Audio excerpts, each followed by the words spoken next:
Launch this bitch.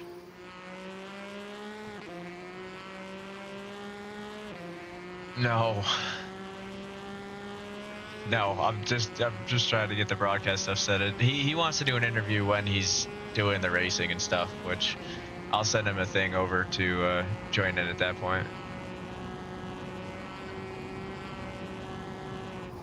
Yeah.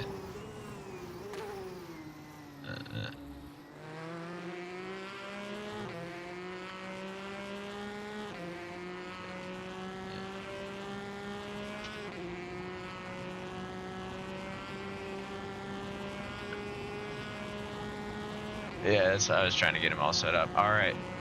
Well, on that note, stream has started. Let me get a little broadcast out. Let the people know.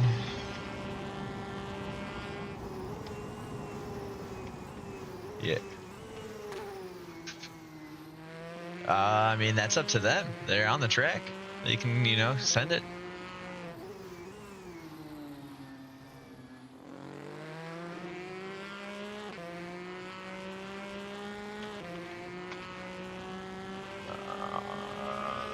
Right.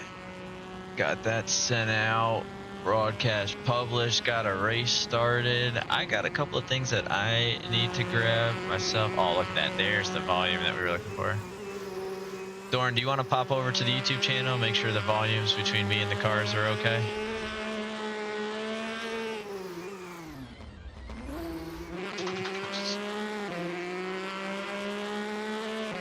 I can't hear anyone on Discord because of how loud these engines are, but I don't want to turn them down if it sounds good.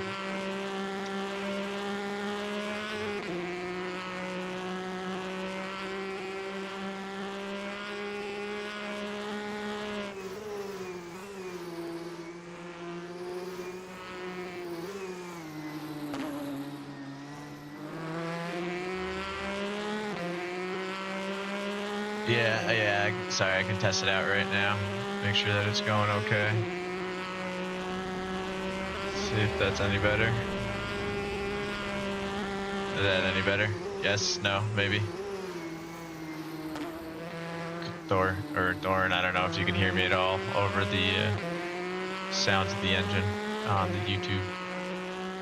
Just testing to see if I gotta raise my voice up a little bit with how loud these fucking GTEs are.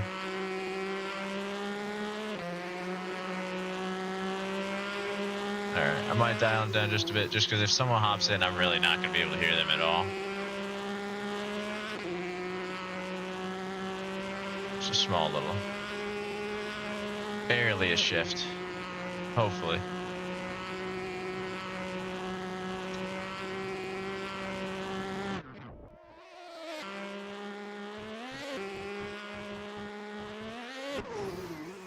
Grab on, there we go.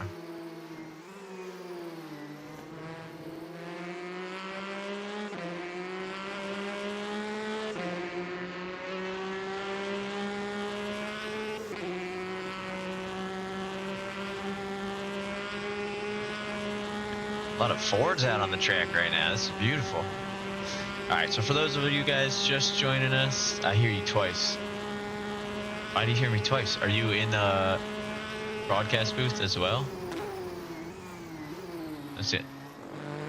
Or is that you saying I hear you twice? Okay. Hopefully no one else hears me twice. Yeah, okay, that was why. Makes sense. Anyway, getting out to get things started. Really, the live broadcast commentary and everything won't go too crazy until qualifying itself. Just to give you guys the rundown of what we're getting into today. We do have, let's see, or is my shit all fucked up? This one? I gotta learn. Show track info. Q. There you go.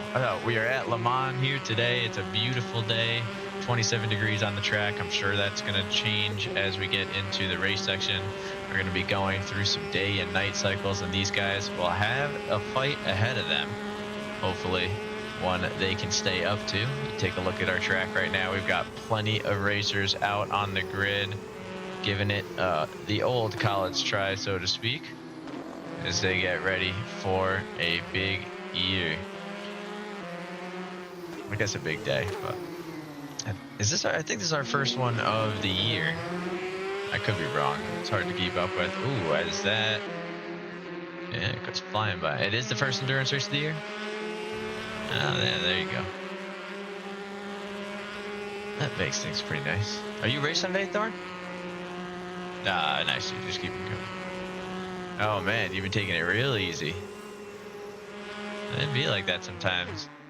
See, I tried to. Yep. See, that did work. There you go. I got Jazz Monkey's little relaxed one in there.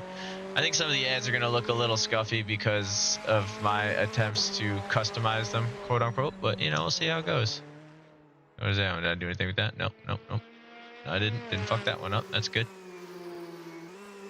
As we grab card.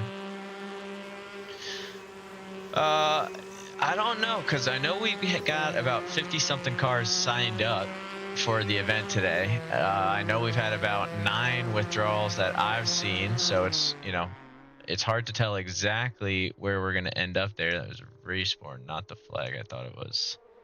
We got, like I said, we customized a couple of track things. We're trying to get a little sense of where they ended up.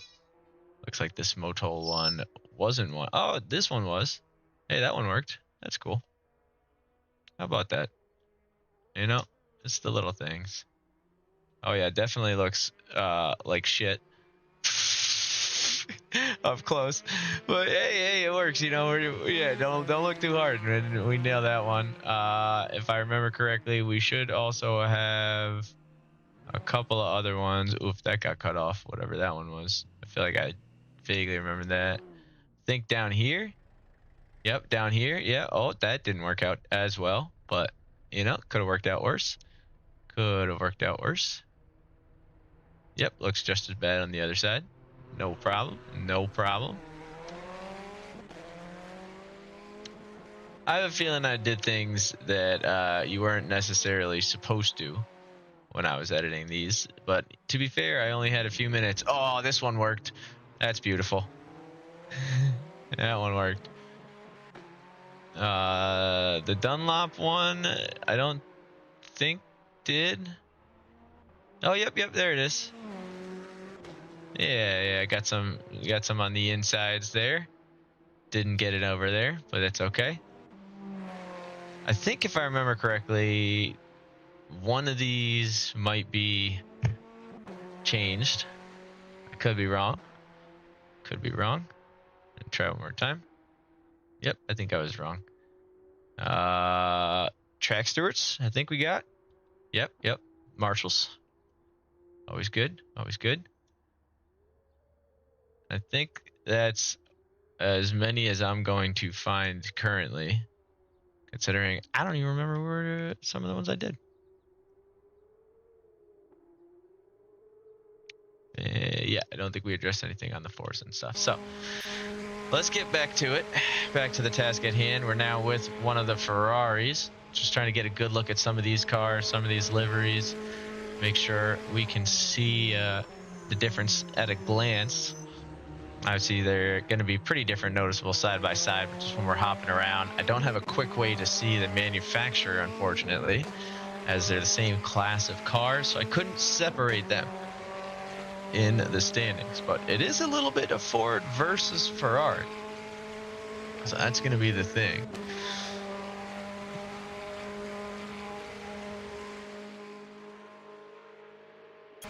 We have a Ford class and a Ferrari class, but they're both GTEs, relatively even, so it's kind of a team event is how we're viewing it, one versus the other.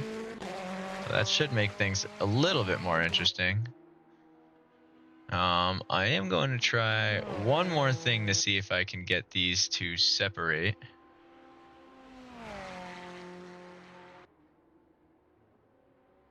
Let's try this for the multi-class.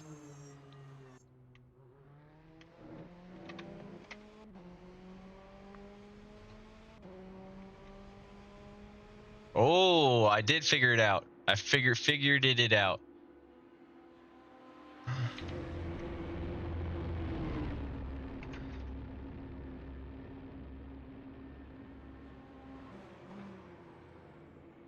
Oh, I just didn't have it set up. Sorry. There you go. You're back on now. Okay. I'll see it. Yeah, you'll be back in the action. I forgot I had it turned off for a little bit, but it's back now. There we go. Show sun. All right, now we can separate the classes between the Fords versus the Ferraris. I figured it out. So it looks like they did have a couple of tags that separate the two of them. That'll make things a little bit easier, and we'll kind of go from there. And now I can take a little bit of a check at the multi-class categories. Take a look maybe at some of the leaders here. Oh yeah, so the fastest Ferrari currently going 3:47 from the Bird. Ronan is a few seconds off that pace, which on a track like this is not terrible, let's be honest. We also have Zero to Hero has set a lap in the bus with an 8:37.303. So it's pretty impressive. Yeah, all things considered, it's a bus. I mean, double decker it's at not that. easy to do. You gotta, actually make it all the way around. So that they did. I don't see that Hunter is using the GT40. Looks like he'll be racing the bus with Zero to Hero. And speaking of that bus, I think I actually just heard it getting ready to leave pits right over here. So we're gonna leave Varsi alone for a second and see if we can't just, grab a little peek. So for those of you who just keep hearing bus and wondering what it is we're talking about, it is an actual bus. This is the Real Rookie Racing cameo vehicle today, the Volvo 70 something. There's a trucker out there that's gonna hate me. Just trying to get you guys some good looks at everything Beautiful it has livery. to offer. It is definitely the Team Fun kind of livery. And it's going to be kind of funny to see this thing just moseying around the track as people try and work their way around it. I mean, it's going to be tough. It's going to be hard. That incident. Right. That incident. Yeah, I figured out a lot of throwbacks on this one. I'm taking a look at the Liquid Death Racer. I kind of like this one. I'm loving all these dark liveries. These are the ones we've come across so far. Yeah.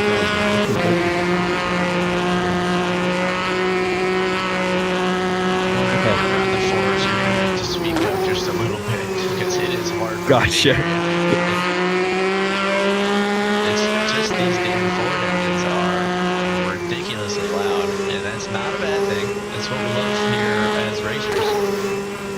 But I am not a professional audio mixer.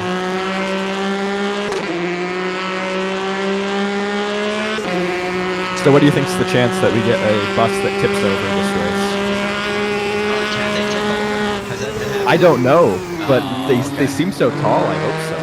They do seem tall. I don't know if Assetto Corsa physics does rollovers. Like off of that. I know Evo, it does. Oh my god. I got a rude awakening taking the Camaro up over the Trackmasters. Hard into the wall. A little less planted, but those are the kind of things that I like. I want to be able to mess up catastrophic. I think that's where sim racing gets fun. Oh yeah, of course. Can someone make Van Buren crash? That guy is invisible. I don't even see Van Buren. Oh, they're talking formula. Martin Van Buren. Never mind.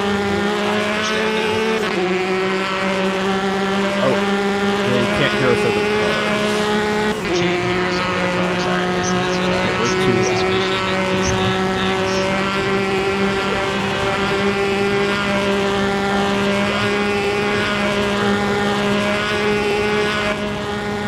I think we're gonna have to go down the gear, unfortunately. Was that the bus? That was the bus making its first appearance mid-corner. It doesn't look like it was able to make the chicane. Oh! Come on. It's gonna You're go gonna have into to do a little reverse. 3-point turn here. Oh, but will he get stuck in the sand trap? Yeah, he looks to be at a little bit of a disadvantage. As Van Buren. I don't even see a Van Buren. I don't know who this Van Buren is to crash. Oh, there's Van Buren, number 23. Let's see, in 23rd. I mean, it's only practice, so Van Buren's got a load of time here.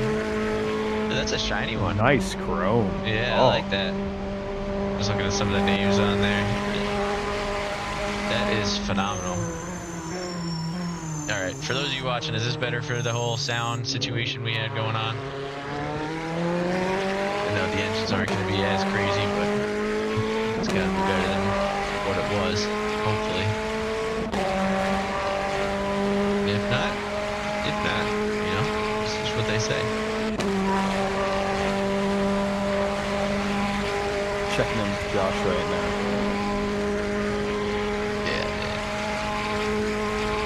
See, car sound needs to be a bit lower. Our volume's a bit louder. I can't make his voice any louder. I can make my own voice a little louder. I can make these just a little softer. We can see if maybe that will work. That's about as much as I got. Do we have Van Buren beef? Why don't I know about the Van Buren beef? What's the Van Buren beef? I feel like as the announcers, we should be looped into whatever type of beef is going on here. What has Mr. Van Buren done? Let's start there. Can anybody fill us in? Let's check the report tickets. Go ahead. He taught Mazda 787B everything. So that's a pro. We've got one pro for Van Buren. Okay. I'm looking for the com from Jazz Jazz. Lad. Come on, lad. It might be a lot of cons. It might take him a while to type. True. Why does this look like so stretched? There you go. That looks so better. He filled his home with mold and grease and he needs to pay for reparations. Well, now, hang on a minute. Because if that's true, that is definitely a strike in the Van Buren column. But he's already got one up, so right now that would leave us at neutral. But I don't know if it's grease. I do want to bring up one thing. We are a sim racing community, not a house hunting community. Yeah, so if anything, teaching someone a sim race would carry a little bit more value. Yeah, and on top of that, like, it's his own home. All right. Did he crash your car? Because we could work with that. Yeah, we could work with that. I'm staying on Ronan because Ronan seems to be our best bet to catch up to these Ferraris in the Ford right now. He's not got as many laps in as some of the Ferraris, so hopefully that's the advantage. But I'm not seeing anything too crazy as far as this goes. Actually, looking at the top times, including the private practice session, Paul Verbunen, who is currently not set his cleanest lap, had a 3:49.7, and the Ferraris were in the 3:47s with the exception of Parmesan, who I believe is Parmesan racing as no, Parmesan is not racing as the bird. They are racing as Parmesan, so we'll see. Here, let me see if I can't just get these guys little. Where's this Van Buren fella? He set a lap. Trying to find them right now. Did he leave? He must have left. Oh god, they scared him away. Touched that all the grease. Yeah. They just scared him. Already have the two small crafters. By the way, Thorn, if you're watching on the Discord, which I believe you are, I did hide the track descriptions at the bottom for us because I don't know all the names of the corners, but pretend I do.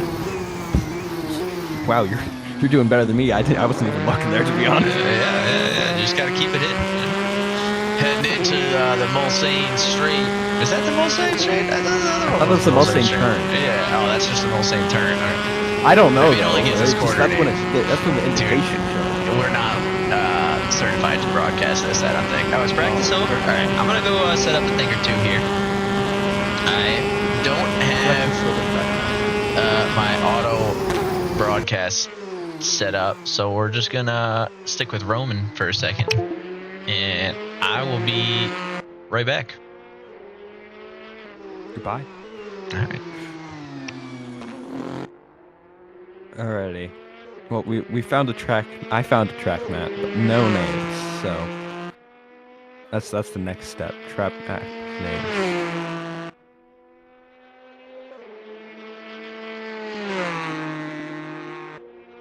Oh, he tried to cut off your brakes, and you have witnesses. Okay, that's noteworthy there. See, if you tried to cut your brakes, that's I don't know.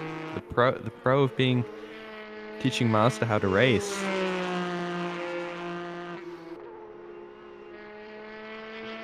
Alrighty, our practice is finishing up. Cads. Oh, I'm gonna struggle to say that. Just had a massive spin out. Take a look at some of our current times. Got Parm. The top. Passion and N1 are currently our top 3 quickest times, with best laps looking to... Ooh! Best lap being a 3:49. Nice. 3:49, 3:40.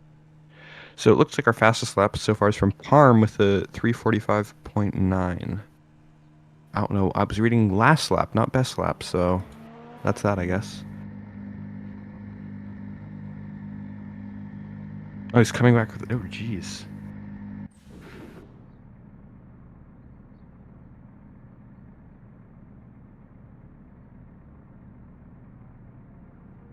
As our practice is wrapping up. Yes, Askar. It's a beautiful thing.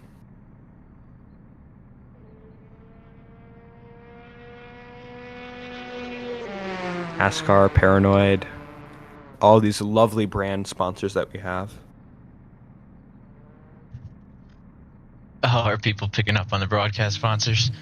Yes. These are all courtesy of Jazz Monkey. He wanted to make sure that we weren't putting any falsehoods. Yeah, of course. We've got the real sponsors here. Oh my God, you guys were just looking at the pit lane and you didn't tell me? I would have come back for a second. No. I'll switch this out. We'll watch a Ferrari, and then I give you guys a Ford. Every Ford I click to goes to the pits. They're scared. These Fords are camera shy. It does look like everybody is slowly going to the pits, though, I will say, at this point. I have a feeling this one might end in the pits as well. So the reason why I haven't been putting up the actual names of the racers is because I figured you'll have the ones that were clicked on, and we'll be able to look at the live timing and see like who's ahead, who's behind, kind of thing.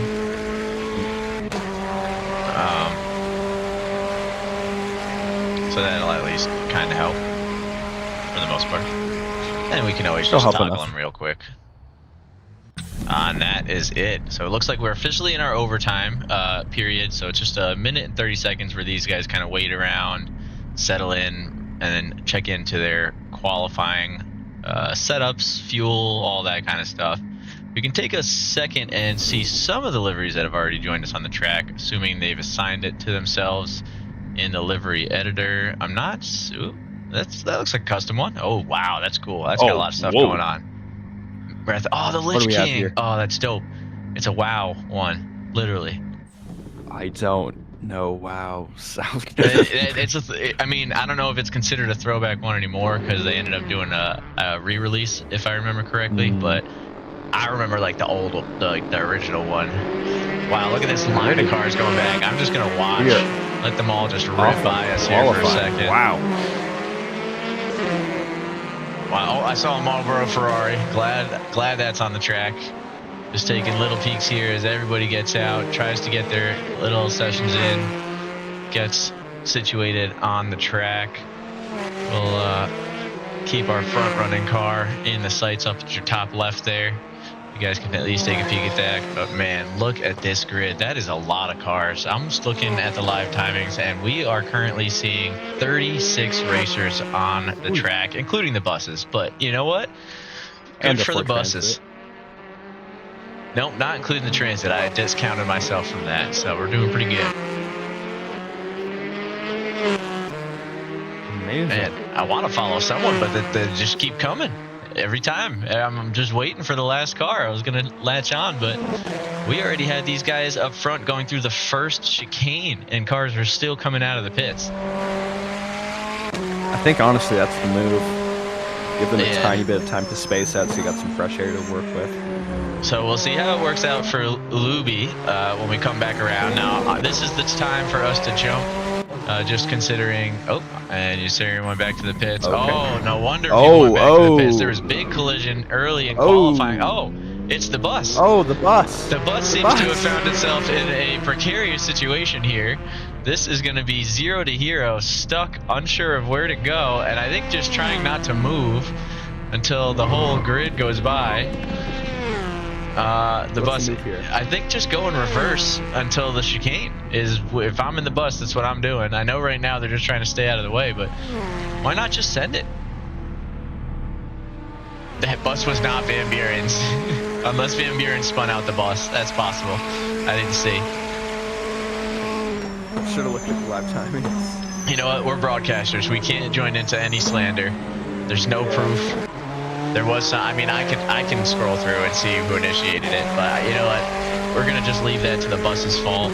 It seems like Project Purple is gonna be our lead car now in the GT40, and they'll get the first chance to really make their way into qualifying here.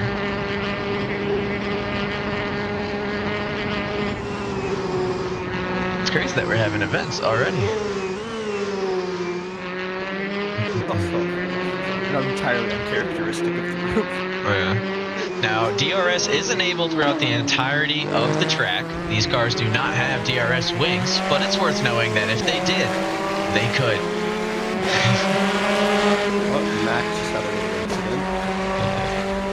And I do see, I believe that was Project Purple moving over to let Parmesan go through. Knows Parmesan is the guy to beat today here on the grid, putting up that putting up a 45, whereas a 47 is the next quickest time, so 2 seconds ahead of the field. Black magic every single time. And this looks like a bit of a custom livery as well here, a little Cowboy Bebop theme going on. Ooh. Good taste. Yeah, things we always like to see. We definitely have like the F1 and wide view cams going right now to make things look a little faster, but I'm not really complaining. I think we're gonna let it rock as Parmesan crosses the line to start the first qualifying lap of the session. This is honestly going to matter when there's this many cars on the grid. You don't have to get to the very, very front, but you need to be ahead of the chaos, which means probably P13 and up is going to be the sweet spot. Gets you ahead, and that's where most of the clean racers should end up. So you have a better chance of making it all the way to the first chicane.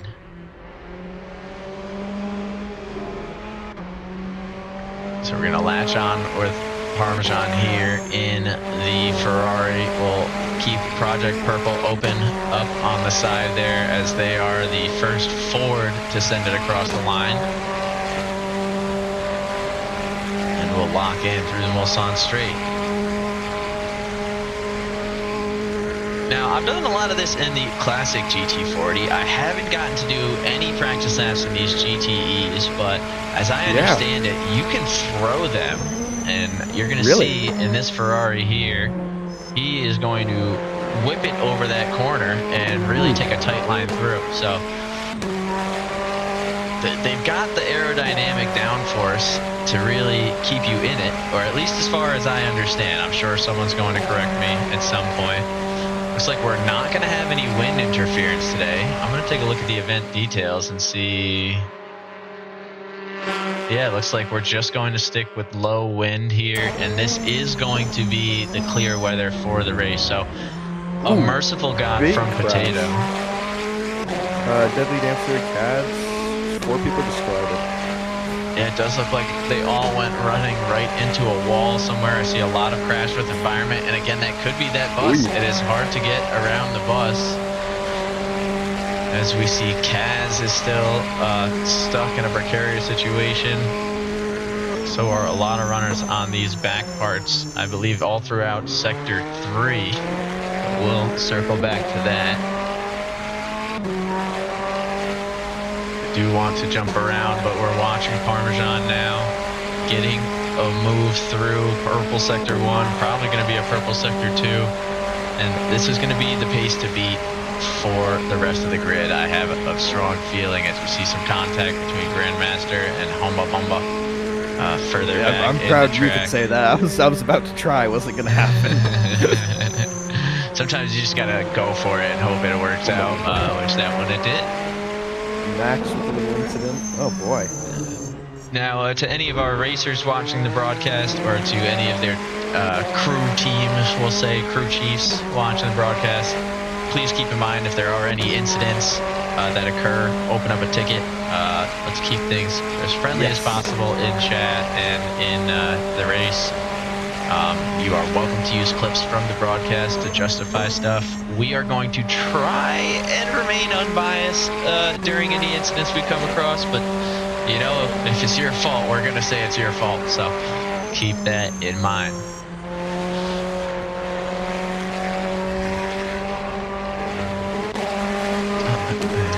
Oh, and the bird with the purple sector for sector 2. Harm.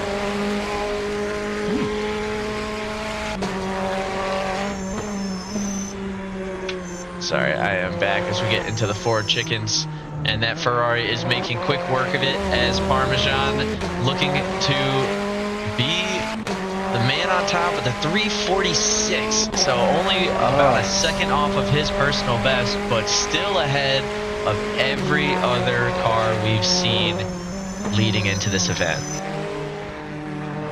That is a crazy start. Let's jump back to Project Purple, see where they are. They can't be far behind. Oh, Project Purple must have gone back to the pits at some point. As it seems they are working their way through. Why don't we take a look over at maybe Grandmaster Matt, or Deadly Daniel, as they jump in front of him on the leaderboard for a moment. Deadly Daniel pushing their way through the Mulsanne corner as we see, I think that's going to be another GT40 in the background. I got to start practicing. It's going to be a Ferrari. It looked a little funny, and I guessed wrong. Bus wasn't my fault, said 0 to Hero. Did someone hit you? Was it Van Buren? Was it Van Buren? 0, let us know. This is big. We could do like a driver of the day and villain of the day poll. I gotta figure out how to launch a chat poll on YouTube, but like if I can figure it out, I'll do that later. Clip in chat. Is there a clip? I'm watching it right Pink now. Boogie. Oh shit. This is gonna be big. It looks like he got rear-ended by Ashton, maybe? He did! He got rear-ended! He got rear-ended! I mean, I see the bus staying to the right as much as possible as some of the cars try to go around it. And then, oh yeah, he just gets driven right into. I think someone was trying to give him like a little bump draft for some speed, and it just sent that bus spinning out and going around. That is unfortunate. That looks like a hard thing to steer. Ow. Dude, you suck. My dog is currently trying like hell to get my beer, which is across the table from her. Ash is a good dog.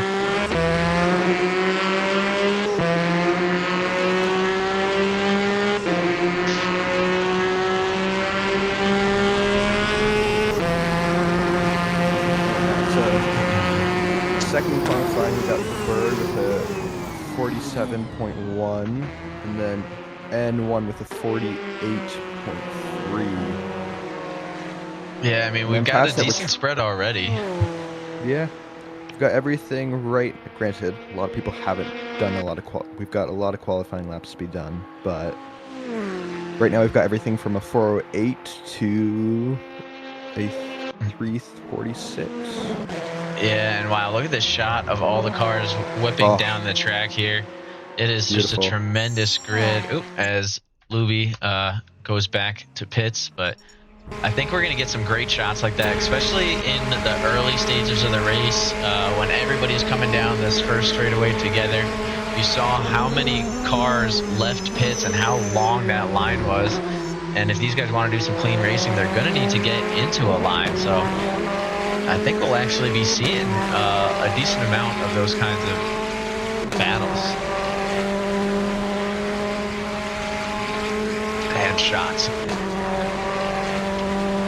Let's take a look at some of the tire ages on the track, if we can.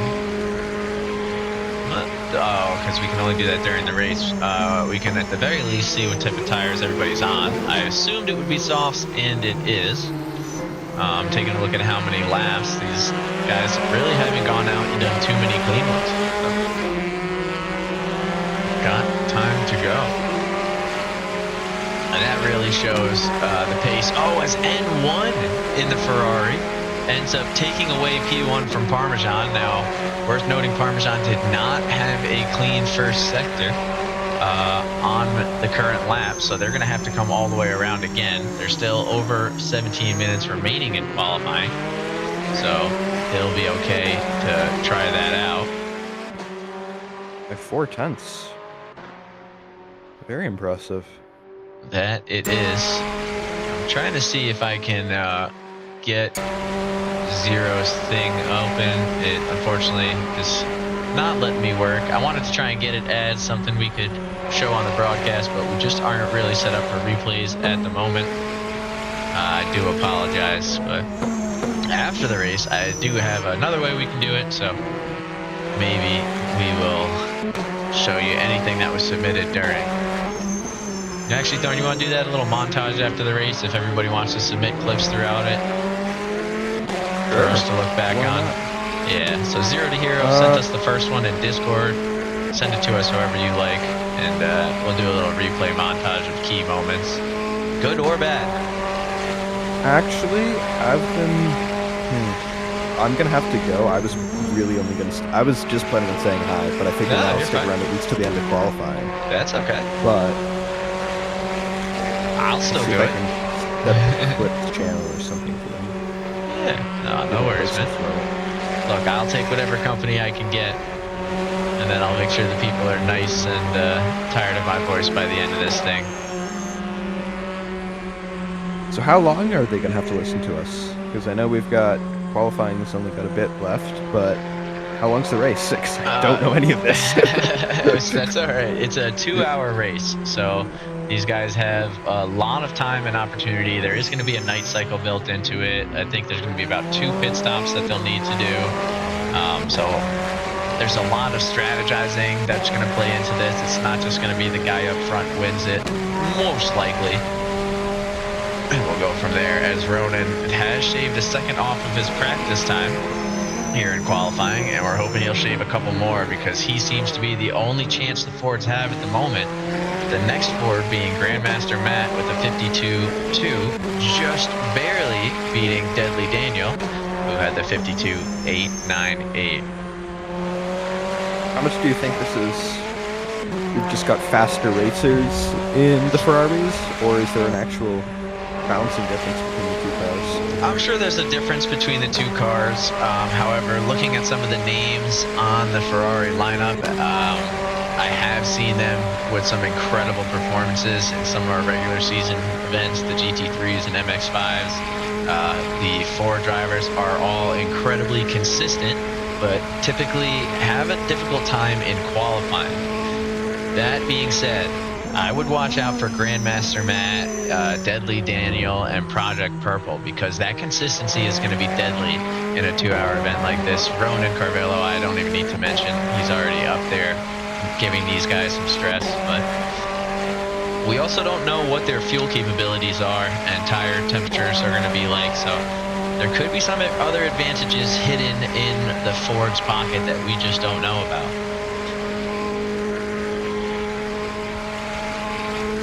know there's a reason these guys chose the car. Yeah. Pretty. Like, I love the Florence big dogs. The Ferraris look so nice in the racing. Yeah, that they do, and some of these chrome liveries really pop as we take a look back a little bit further into the grid at some of these guys still looking to set a lap.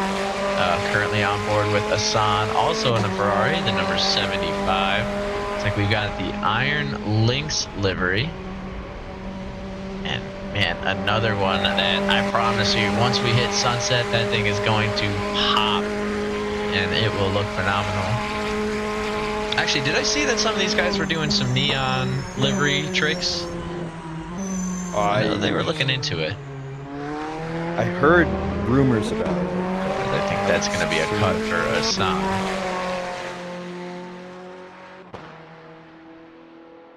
Wow, Hassan really found like a nice little stretch with nobody behind him. So whoever's coming up next has some very clean air to set a lap in, and we'll be on board with them in just a moment's time. It'll be a GT40 for Frederick Amps Up. I actually had the pleasure of racing with Frederick and Jet a little bit with him last night in the GT3 battle at the Ottawa Shore Circuit. And Frederick has some very solid pace. He can pull out laps when you least expect it.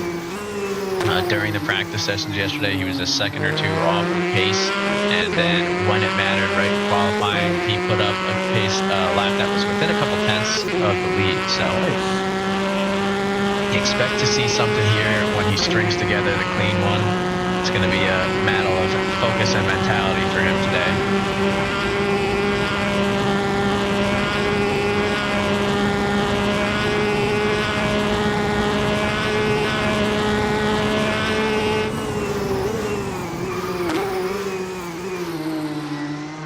So what are some of the things that you're expecting to see today as we get through?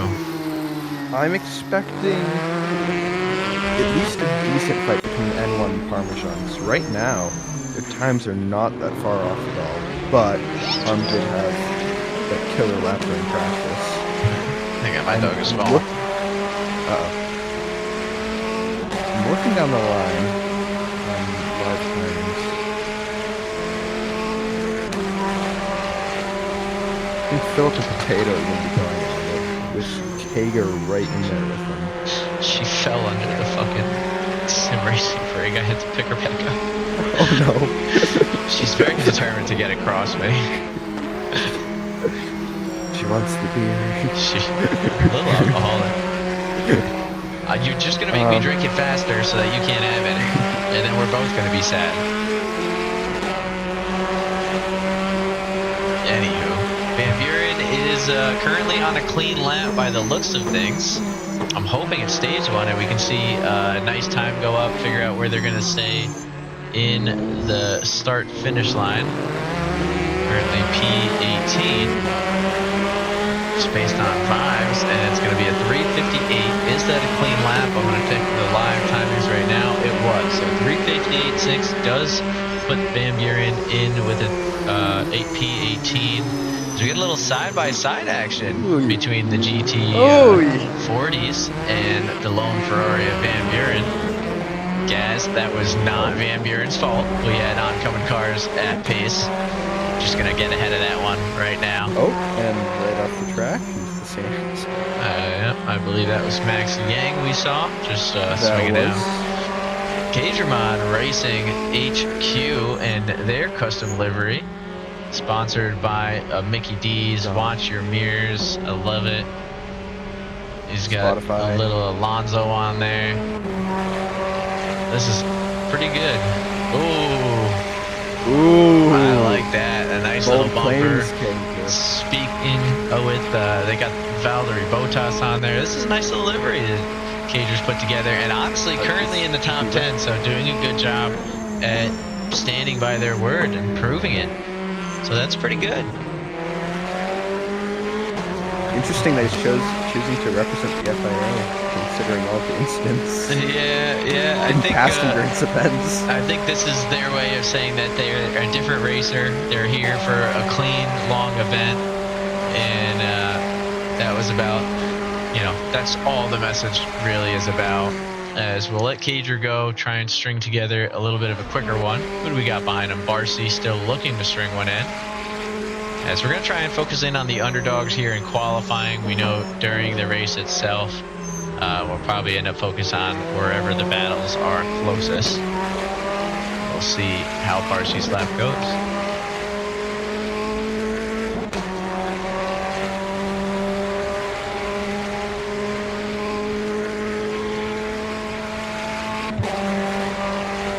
I just keep looking for the little signs that I edited, because I don't actually know where all of them are on the track. I just kind of picked a bunch of random ones.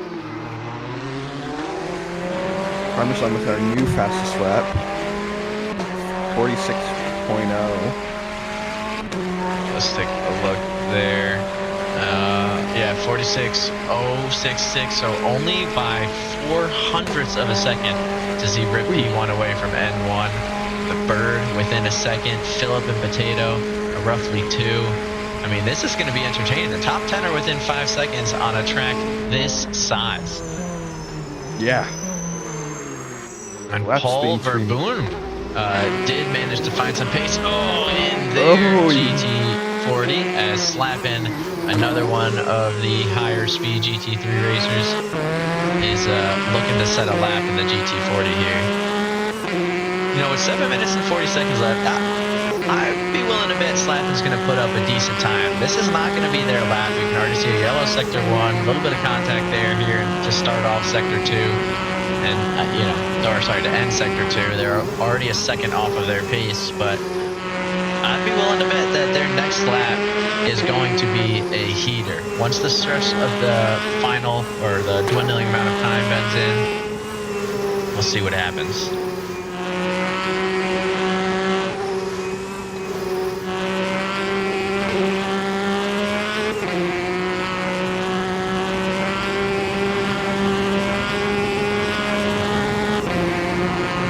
Does Suzuka still have a Ferris wheel in real life?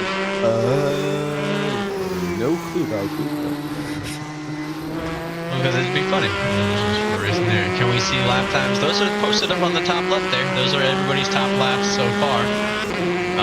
You can also check in on the live timings website. It's endurance.realrookie.racing/live-timing, but you could just go to endurance.realrookie.racing and it should bring you to the board and get a good look at where everybody's at. If there's anybody in particular that you want us to check in on, see what their progress is, it's a long race, there's a lot of racers, you just let us know. We've got plenty of time to make that happen.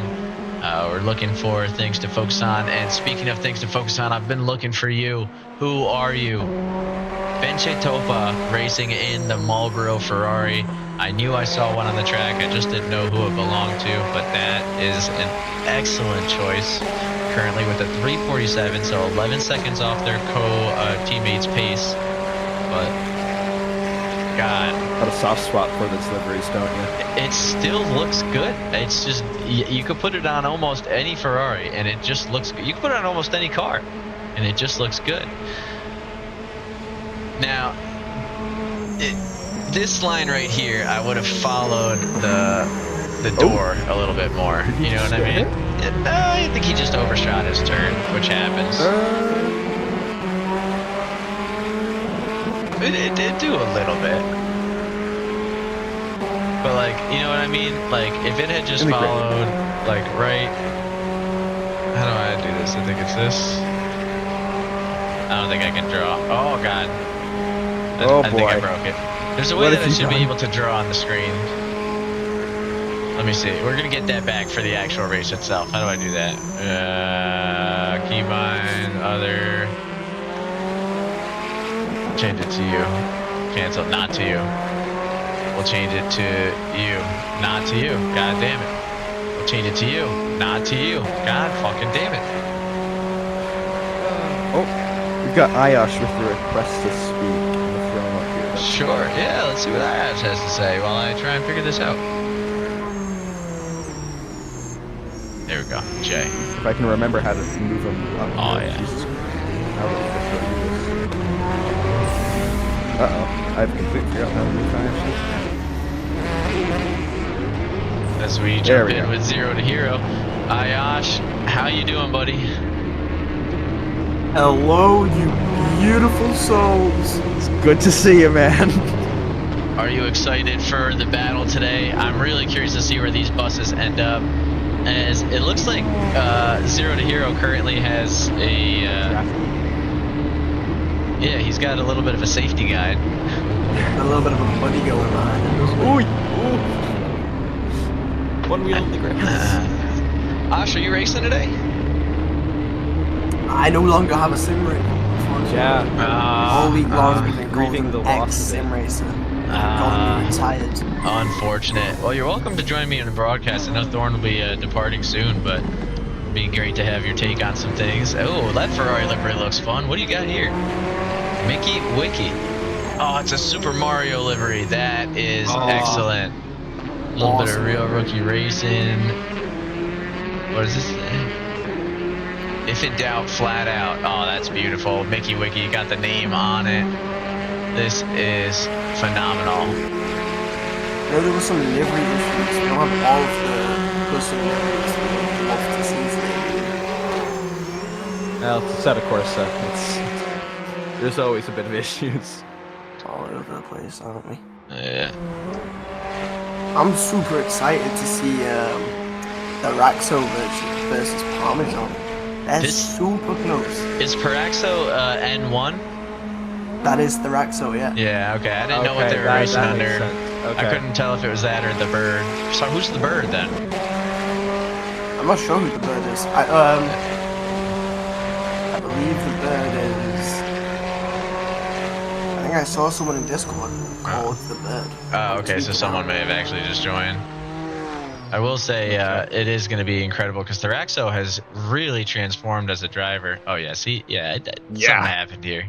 But Theraxo has really transformed as a driver ever since they joined. Once upon a time.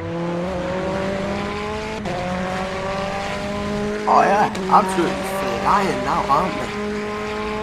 Yeah, I mean, I don't know if you saw the fastest lap so far, but we've got Parmesan with 3:46.066. They were able to hit the 45s in open practice, not the closed one before the event. And the Raxo right behind. I mean, the gap is only 0.04 of a second.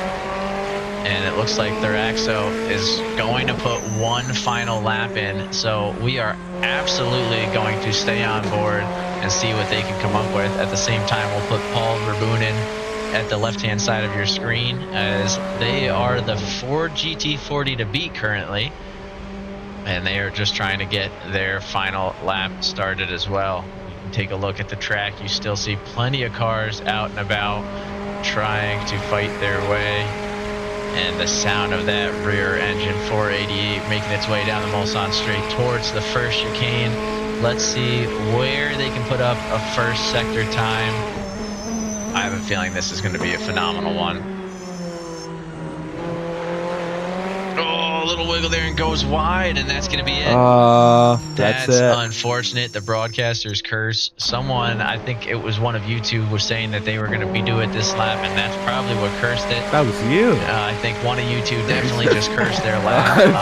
But, you know, we are now on board with the bird, who will have enough time to try and set one for themselves. Joined Techie Racing only 5 days ago. Let me just have a look. I couldn't hear you over the sound of the car, so you know what? Joke's on you. Damn, I didn't know it was like that. I couldn't The hear bird, you, is, actually. the bird is brand new. Joined Yeah. Techie only 5 days ago. The bird is brand. Oh yeah, so they joined for the race. event, and they are definitely making it known. That is phenomenal. Good for them. The only other person, one of the 3 people in the server putting up 36s. Yeah. As we swing over with our GT40s, God, they sound so phenomenal. Oh, as we see somebody going off there and going to abandon their final chance at a lap. Paul Verbunen currently on a clean lap. I don't know if it is their best. I'm not seeing a way to get the... Oh, hang on. Yeah, there we we go. Oh, nope, that's just telemetry. But yeah, it's unfortunately I don't have a quick keybind to show their delta, so hopefully we can find a way to get that to pop up. But right now, Paul Verboenen is working their way through a lap. Their first sector did end up being a little bit slower, but they have a green sector too. So a big finale here could jump them up a couple places. They're trying to get back the GT40 title from Ronan Carvalho. He does have quite a nice lap, by the way, 49.1. Yeah. Josh, I know you've been a little bit involved in the chatter around these cars. Do you know if there any like fuel advantage or a tire advantage to the GT40s? I've been involved. Yeah. So I'm going to pretend I was involved. I mean, I thought you were talking with everybody. I had a good chat about how the original GT40 was very English and how much I love England. The new GTs, they fucking look brilliant, sound brilliant, and love to see one higher than 7th place. Kind of a Ferrari dominance. I wouldn't have that if I was American. Yeah, but I would say 7th place with a 48.7 is a nice way to take back the throne for the GT40s. As far as Ronan is concerned, we'll get back over with the Bird and see where they stand on their lap. Their first sector was unfortunately a little bit slower from their normal pace. We'll see how they do here with sector 2. Did they manage to cross the line in time, or is this just a new lap? They did cross the line in time, so this is a real lap for them. It's probably going to be the last one that we ourselves hang on to here with the broadcast, but let's give them the benefit of the doubt and see how this one goes. I have a feeling, I think unless you guys are going to jinx them again by saying this is the lap, I think this is the lap. Wonderful. I'm glad someone in broadcast booth said it and it wasn't me. Looks like the race is going to be one stop and then a splash and dash towards the end. Splash and dash, okay. So what tires are we? Everyone's on soft for qualifying, obviously. But what do you think? What are we seeing for the race? Well, if they're trying to do one stop and then a splash and dash, I would imagine. I mean, I don't know how long the softs last. I would be shocked if they could last a full fuel tank on these GTEs. So probably mediums to start and maybe a stretched mediums who are hard to finish. Now, I could be wrong and we see everybody line up with softs. If they do line up with softs, I'm definitely going to say it's a medium till the finish for the splash and dash. It's, you never know with South Corsa. If you think back to mine and Jesus' absolutely thriving victory at Spa, we run the softs when everyone else was on the mediums. That is true. You're stretching you never those. know. You never know. We Wasn't took them it- to 0% life. Yeah, Plus and they another kept them 15 running minutes. better than a few of the hards. Yeah, I mean, that's that consistency kicking them more than anything else. True. Alrighty, well, I'm going to say goodbye now, but best of luck to all our racers today. Yeah, I mean, this is the big moment. Qualifying is over. We have 2 minutes left until the race. You're going to see the broadcast van get booted back over to the start-finish lane in just a minute. Don't worry. Osh, I guess, do I have the pleasure of your company here on this one? It's me and you for a little bit. I'll take it, man. I'll take whatever time we can get. I believe the auto start system should have kicked me to the pits. Potato requested another commentator, so I said I'd jump in and out when I could. I think I'm alright for a good 20 minutes, for now at least, and then I can jump in later for another appearance. Alright, well, it looks like the auto start system hasn't kicked me back to pits yet. I'm hoping it will when the race itself begins or gets close to, but let's take a look at our grid. We've got a nice 30-something car lineup for you. I think we're going to finish out at 38 cars altogether. And we have plenty of Ferraris up in the front. But we've got Parmesan, N1, The Bird, Philip, Cagerman, Potato, Paul, Ronan, Yosarian. Let's take a look a little bit further. Hold on here. We got to sort through the board. Edgesy, Project Purple, Deadly Daniel, Grandmaster, Slappin, Marco Gutierrez, Rev174, Luby, Max Yang, Barcy, Someone, Mr. Ralphman, Garfield, Van Buren, Benji Topa, everyone, Mickey Wiki, Humba Bomba, Frederick Amstuff, Less Thinking, Little Saint Dido, Asen, Lizard 42K, Zero to Hero, Asan 101, and Cads all lined up, ready to go for today's event. I do see the broadcast car on the grid. We will take care of that again in just a second. But first and foremost, we have to be ready for the lights, have to see what's going on when the flag drops. We are 10 seconds away from 2 hours of racing, and what a beautiful grid we have at that. Let's get started. And we see one car go way off to the side in the background. I'm not sure who that was that spun out. I think it was Slappin or Mr. Ralphman. Off the line. Yeah. That is incredible. N1 way up front. That's going to be the Raxo. And the Bird trying to find their way, weaving through. Parmesan now in P3 in danger of going down into P4 as they're getting eaten up here. I think that's a GT40 that's getting pretty close. And Parmesan does indeed go off the track. So this is interesting. It's not exactly what we expected to start. But it is currently happening as we see Parmesan way off the mix now. We're going to try and jump back in. Oop. So as we see, Parmesan just gets absolutely obliterated there. That is contact as Parmesan just gets further and further dropped down the grid. So a rough start for the racer up front. Finds themselves now in P22 in a wheel-to-wheel battle with the GT40. Not exactly what they wanted. We are unfortunately going to have to jump up though and see what goes on with the chaos. This is where things can get hairy. It's going to be the first chicane, and we already see the Bird taking an aggressive line. It's a 2-hour race, but people want these spots early. As you can see, everybody start to pick positions as they shake on through. Oh, and a little bit of contact there again, this time coming from Garfield with Parmesan. Parmesan hits again. Oh my God, and another hit. This time, is that Parmesan? It can't be Parmesan again. No, this time Mickey Wiki gets clipped. And we see another hit a little bit further. This is going to be 101, stuck in the sand at an awkward angle to try and get back in. We find ourselves back in this second chicane with our lead cars as they push each other wide. And do things get any cleaner into the second chicane? We do see a lot of smoke as tires are locking up left, right, and center, and a huge hit.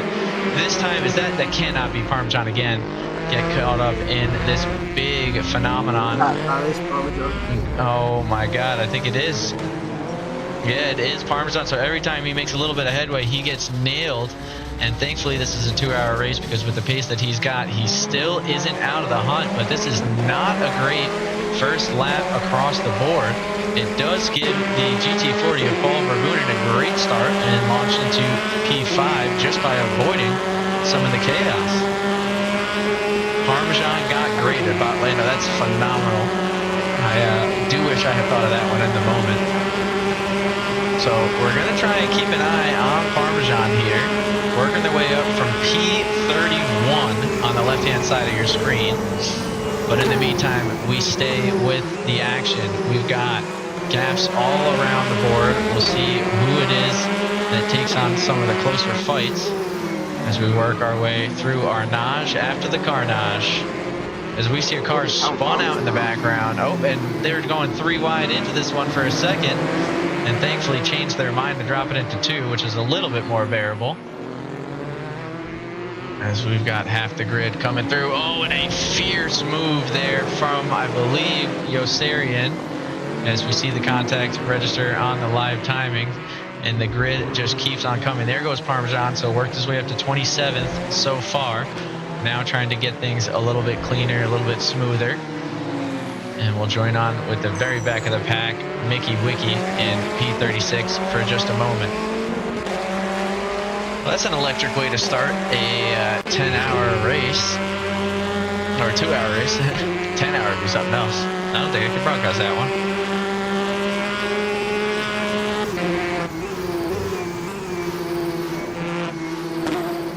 So trying to keep our eye around the grid.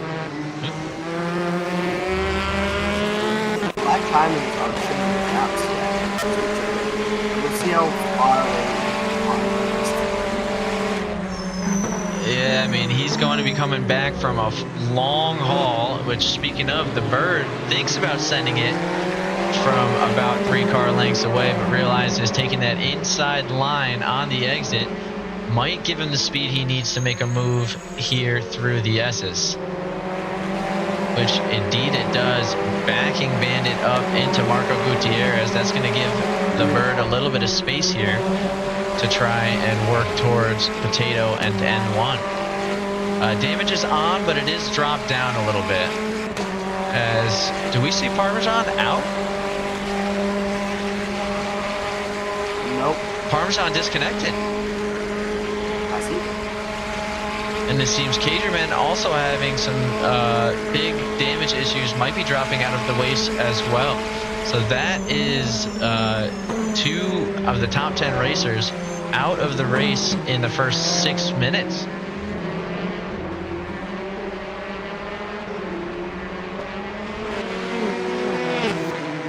That's really unfortunate. We were excited to see the battle here between the Raxo and Parmesan.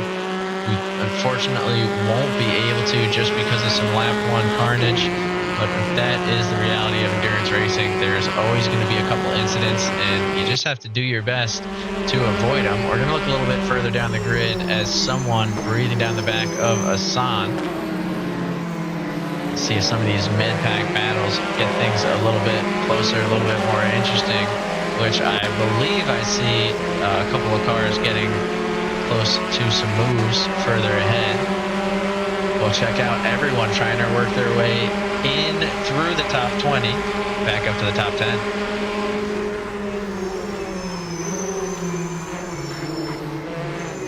That really is a shame. That was going to be a good fight.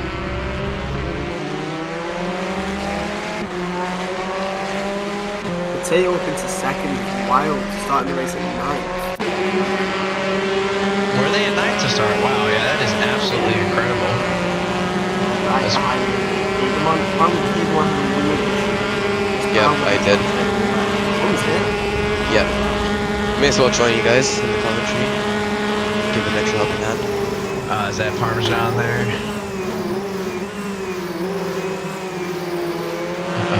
Cagerman. Okay, so Cagerman, yeah, you had some suspension issues. I don't know if you saw, but It wasn't suspension, it was hardware. It was my actual wheel itself. That's even less fun. But Parmesan did end up disconnecting, got caught up in a lot of chaos up front, and just unfortunately was unable to finish. I can only think that's disappointing. I mean, I'm extremely disappointed. I put like what, upwards of 100 laps of practice to this. That's literally, it's triple the race distance. What's gonna come?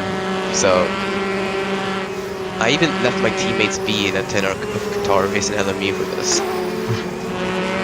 Yeah, it's always a shame when there's a hardware issue that gets in the way, especially when you're looking to have some good fights here and there. Now, if it makes you feel better, it looks like the only thing you've missed is one long follow the leader, as we haven't seen any wheel-to-wheel going on in any of the battles we've been watching. We're going to try and hold off here at the start-finish line, see if we find anybody closing in on each other through the track, as that is Ronan Carvillo going off, followed by Asan, so a little bit of inspiration from the two. And we do have a nice little pack of 4 here that might be interesting to latch onto, so we'll see what these guys have going on. It's going to be Luby and a few others that'll be battling it out. I think we got Luby, Frederick Ramsup, Rev 174, and Slappin' all here in the fight. As we take a look at Ferrari. That's this life.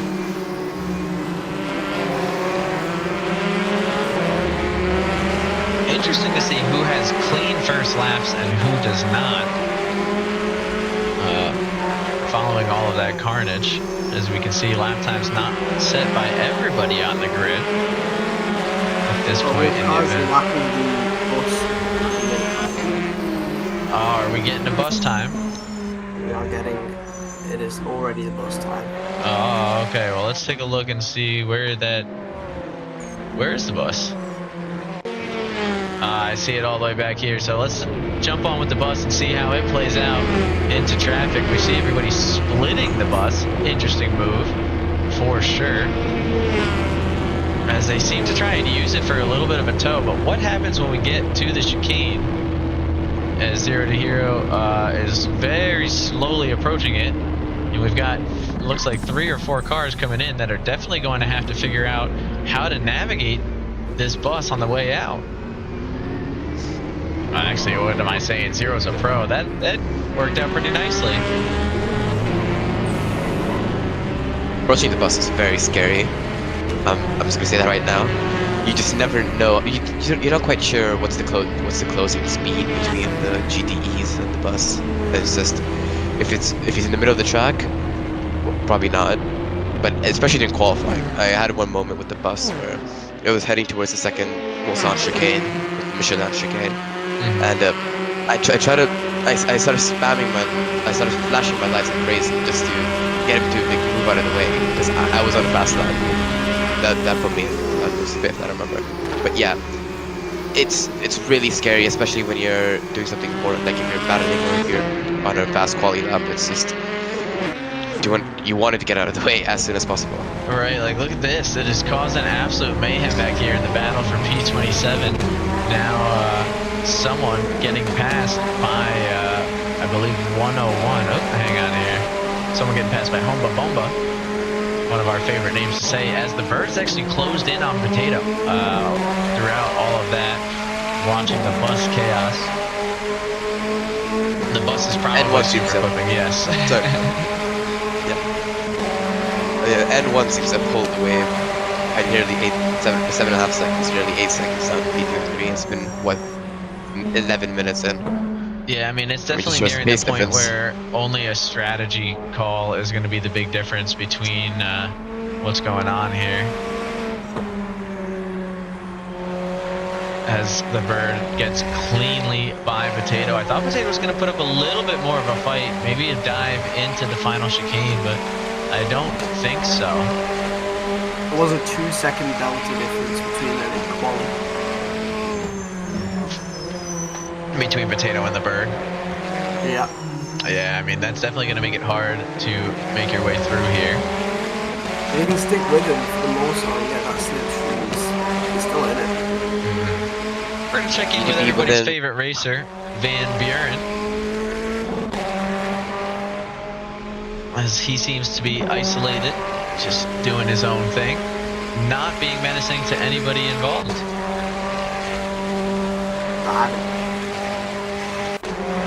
We've got a Van Buren cult and then a Van Buren haters cult in the YouTube chat. And they're trying to sway us into thinking he's a menace, but he's been doing good.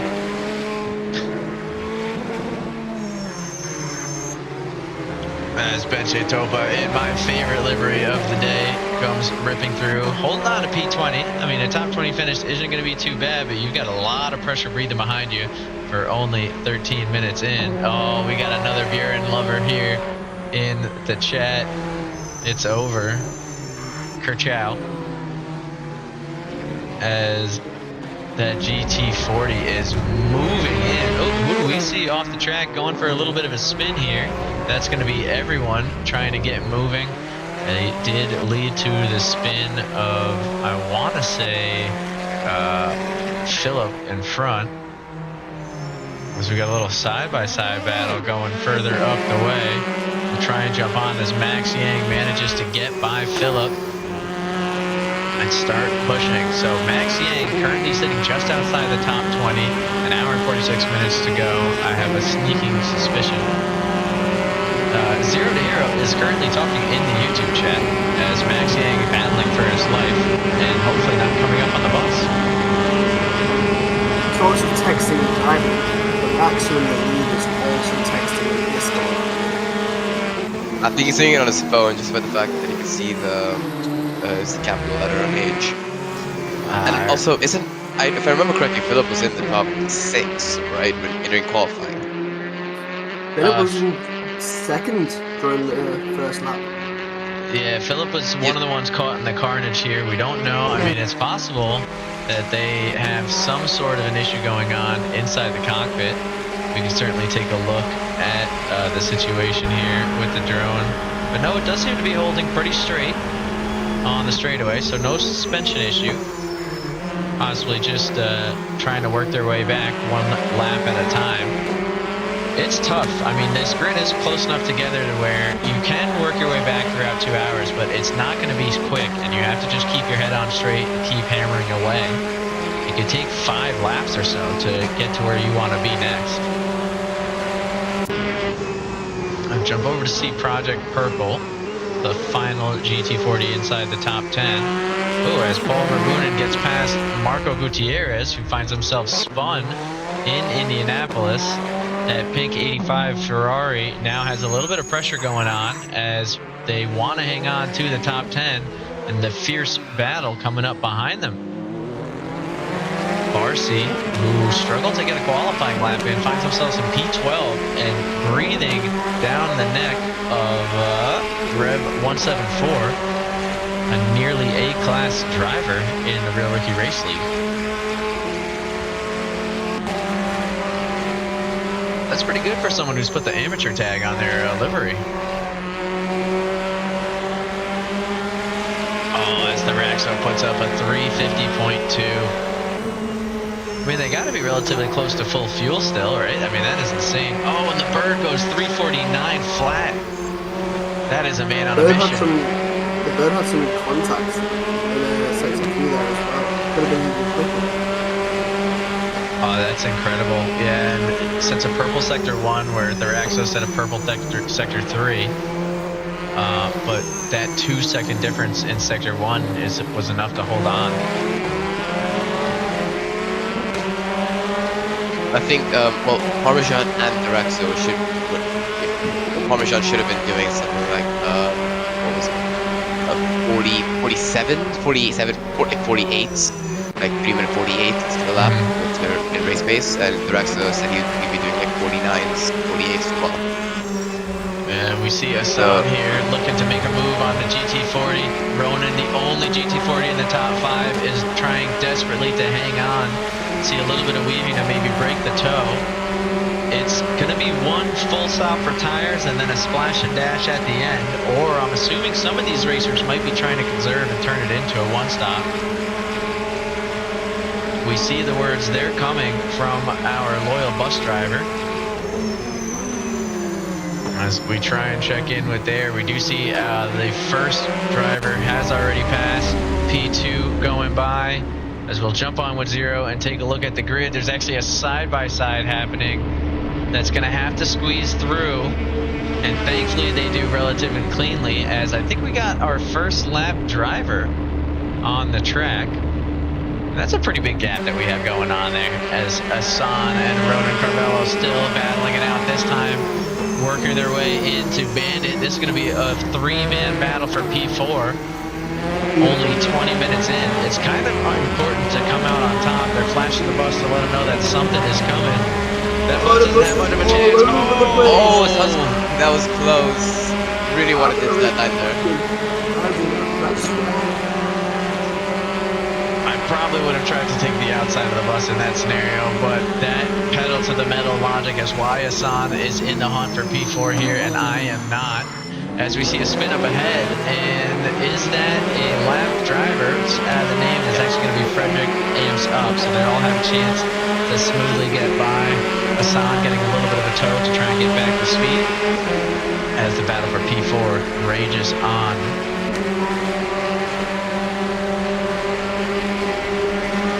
Since these guys are a little far apart, I was going to say we can jump back over to Project Purple because it looks like these two aren't done with the fight yet. Project is going to have to make some sort of a move into the end of the Mulsanne straight here. And we'll see if they can, as Hassan's starting to drop back a little bit from that fight for P4. Those guys waiting for another straightaway opportunity, and Project Purple, after getting past, does end up hitting a little bit of the sand, having an awkward exit, and I think that's going to be safety for now for Edgy Essie.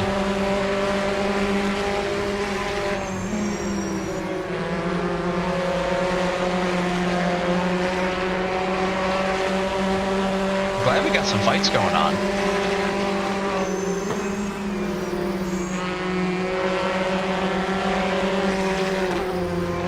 As, oh my God, Thraxo with a 3:47.6. So that is a message being sent to the bird that if you're gonna push, I'll push harder. There's a chance that some of those fuel-saving strategies are in play here, but I'm thinking that just went out the window, seeing the threat looming behind.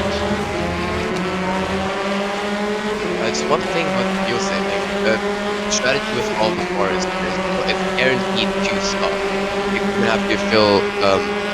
First stop is gonna be a full tank, and then the second stop is gonna be a splash and dash. Whether it's like 60% fuel, 90% fuel, I'm not quite sure, but you are guaranteed to have these stops. And lifting and coasting will not stop that. Oh, has a moment there.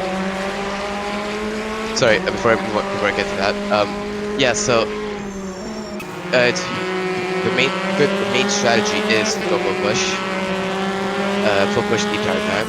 You could maybe lift and coast a little bit to like conserve the rear tires, because I do know in the Ferrari the rear tires do get quite hot. So lifting and coasting would mitigate that, but you're just really just losing lap time every time you lift straight. And speaking of lift, it looks like Ronan is not going to. He has got to run and is blowing past Bandit in the speed of that GT40. What a beautiful execution there, but Bandit going to try and make use of the Ferrari. Oh, and a little love tap, but nothing too crazy. As we see Asan with a little tap of lap traffic finds themselves a little bit further back. Oliver Boonen trying to get themselves into that fight.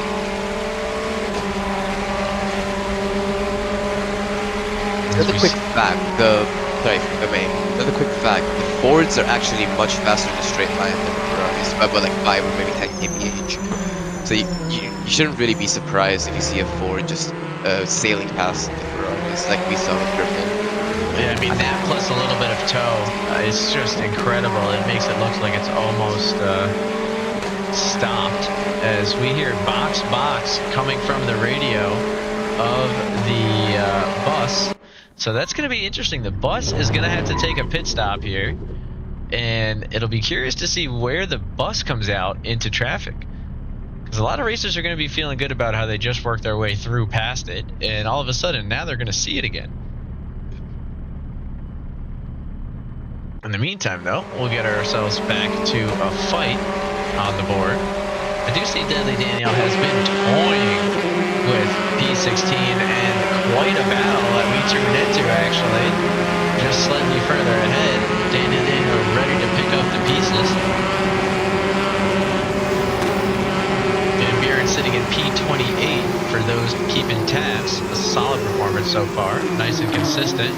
As we see a lockup and a wide out from a couple of the GT40s. That's going to give Deadly Daniel a chance, but a little light on the throttle, and I believe he's not going to be able to capitalize on this just yet. I think he's got company, though, in Cads. Yeah, this is a tight pack that we've got here. So the middle battle, or the midfield battle, is definitely the one to watch here in the hour and 37 minutes remaining of racing. As we see these guys going, oh, this is going to be interesting. I do see the bus coming up, and it is as P1 is circling or crossing the finish line. But I want to see who comes out on top in this basically battle of the Fords. You see a couple Ferraris locked up in the mix. As we see Kaz with a little love tap to Deadly Daniel. And just going to try and make their way through. We jumped over because we thought Deadly Daniel would be able to pick up a couple of places with all that fighting going on in front, but it looks like it's Cads who's going to try and capitalize on some of this opportunity. As we start to head closer and closer to the evening, I'm noticing that sun dropping. Just a reminder, if things start to get too dark, let me know. I do have a backup setting just for the nighttime as it gets dark around the corners of Lemans. That was a beautiful pass by Kaz that we saw there. As you see the smoke of lockups heading into the Ford chicanes, and somebody is off further up on the track. I think it's going to be Slappin, who does end up losing the position, this time to Yossarian in the Ferrari. Now worried about Rev 174 as we see a couple of racers going into the pit. That's actually Aseji, who's inside the top 10, goes in for the pit as a couple others stay out. We're not even half an hour in. It's kind of interesting to take that pit this early on. If you go for the splash, and the long shot in 2 minutes. Started with the splash, you're saying? Would be a good offset, getting away from the people that's fighting. Oh, the bus right in the middle of it. And this is a tight. Oh, wow. Squeezing through again. I feel like Hassan has been constantly on the inside of that bus, just desperate to get by every time we tune over. Always really unlucky with the bus, Hassan, whenever he catches up to it. Nearly getting squeezed out into the wall again. And in the left-hand side of your screen, we are keeping tabs on the Rev 174 and the gang battle for what I believe is P13, possibly P14. But right now, Hassan is looking to get by the GT40 of Paul Verboen, get another Ferrari up towards the top 5 if possible. They're going to be hunted down, Ronan and Carvello together, if he can get up to Bandit. So Paul, the last line of defense on Ronan, trying to help keep a couple of these Ferraris back, and does an excellent job keeping it pinned into the Mulsanne corner. And with the little touch of the sand there, Hassan's going to have to regroup and circle back to try that one again.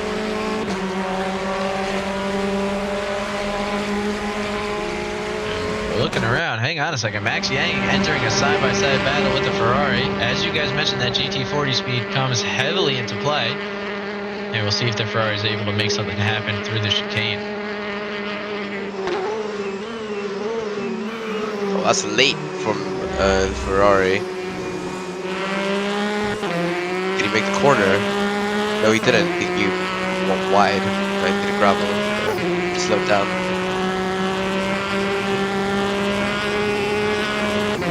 I think that Ferrari was just a bit too ambitious on the brakes. Tried to stay ahead, outbroke himself, and went up straight on. Yeah, definitely didn't do themselves any favors, as we'll jump over now to the Ferrari of Marco Gutierrez. Trying to chase down Project Purple, has found themselves within a half-second gap, working their way through Sector 2 right now. See a little bit of contact between Cads and the bus. That's going to be a tricky one for Cads to overcome. As Marco Gutierrez and Project Purple make contact, Project Purple not going to be happy about getting spun out, and will be hammering down on the pace here to catch back up. Fastest lap time currently does go to Marco Gutierrez, who's almost a second and a half ahead of Project Purple's pace. But it looks like Karma possibly has gotten to him. Or maybe I think Marco he was just waiting. I was going to say, maybe Marco felt bad about the spin, realized that one was on him, and hung back into position back. Because that'd be an interesting spot to spin out on. So props to Marco there. That's the kind of sportsmanship we like to see. Puts himself in danger immediately from Barcy, who's been having a great race. It really pays off from just avoiding all contacts. If you just don't spin out, you just don't hit anybody, you're just gonna gain a lot of position, especially since it started the race. As we saw, there was so many like little bits of contact here and there, a lot of spins and such. So yeah, it's not surprising that even Barcy moved up in the order, up to 10th. Yeah, he's definitely doing a great job of keeping the pressure on. Speaking of keeping the pressure on, Slappin, getting a little pressure from Edge Jesse, who's working his way back. He already has done a pit, so that's going to be a big difference for them. And we can also take a look, I forgot, at these tire compounds. Looks like everybody is on the soft tires. Yeah, there's only the soft tires available for all the cars. So there's no medium, there's no hards, just softs. That makes sense. At least we can see how old everybody's tires are. You can see who's still out, who's gone through and pit. Right now, everybody in the lead is on 7. So what did SE go to the pit for? Just the it must have just been the splash and dash then. You're right, Ash, if you're still with us. I don't think he's here. Yeah, he did mention that there was probably just a splash and dash that Jesse went for, and looking at the tire life, I would say he is correct. So good to know. But the only thing is that taking the splash and dash early is risky.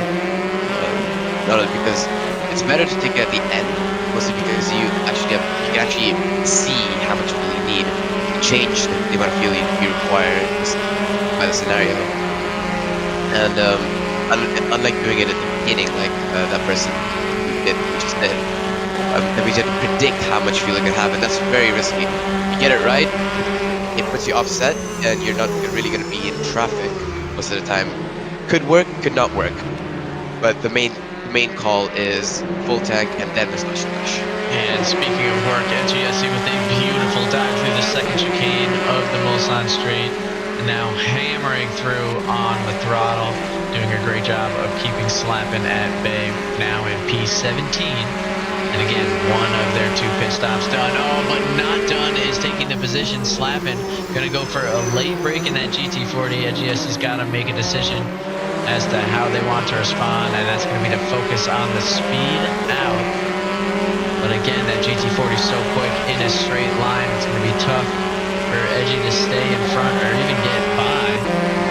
But I'll give him that Ferrari is trying its all. That number 72 car pushing, but the Death Liquid GT40 has just got the acceleration, and NGSC will have to make a big move through these upcoming corners.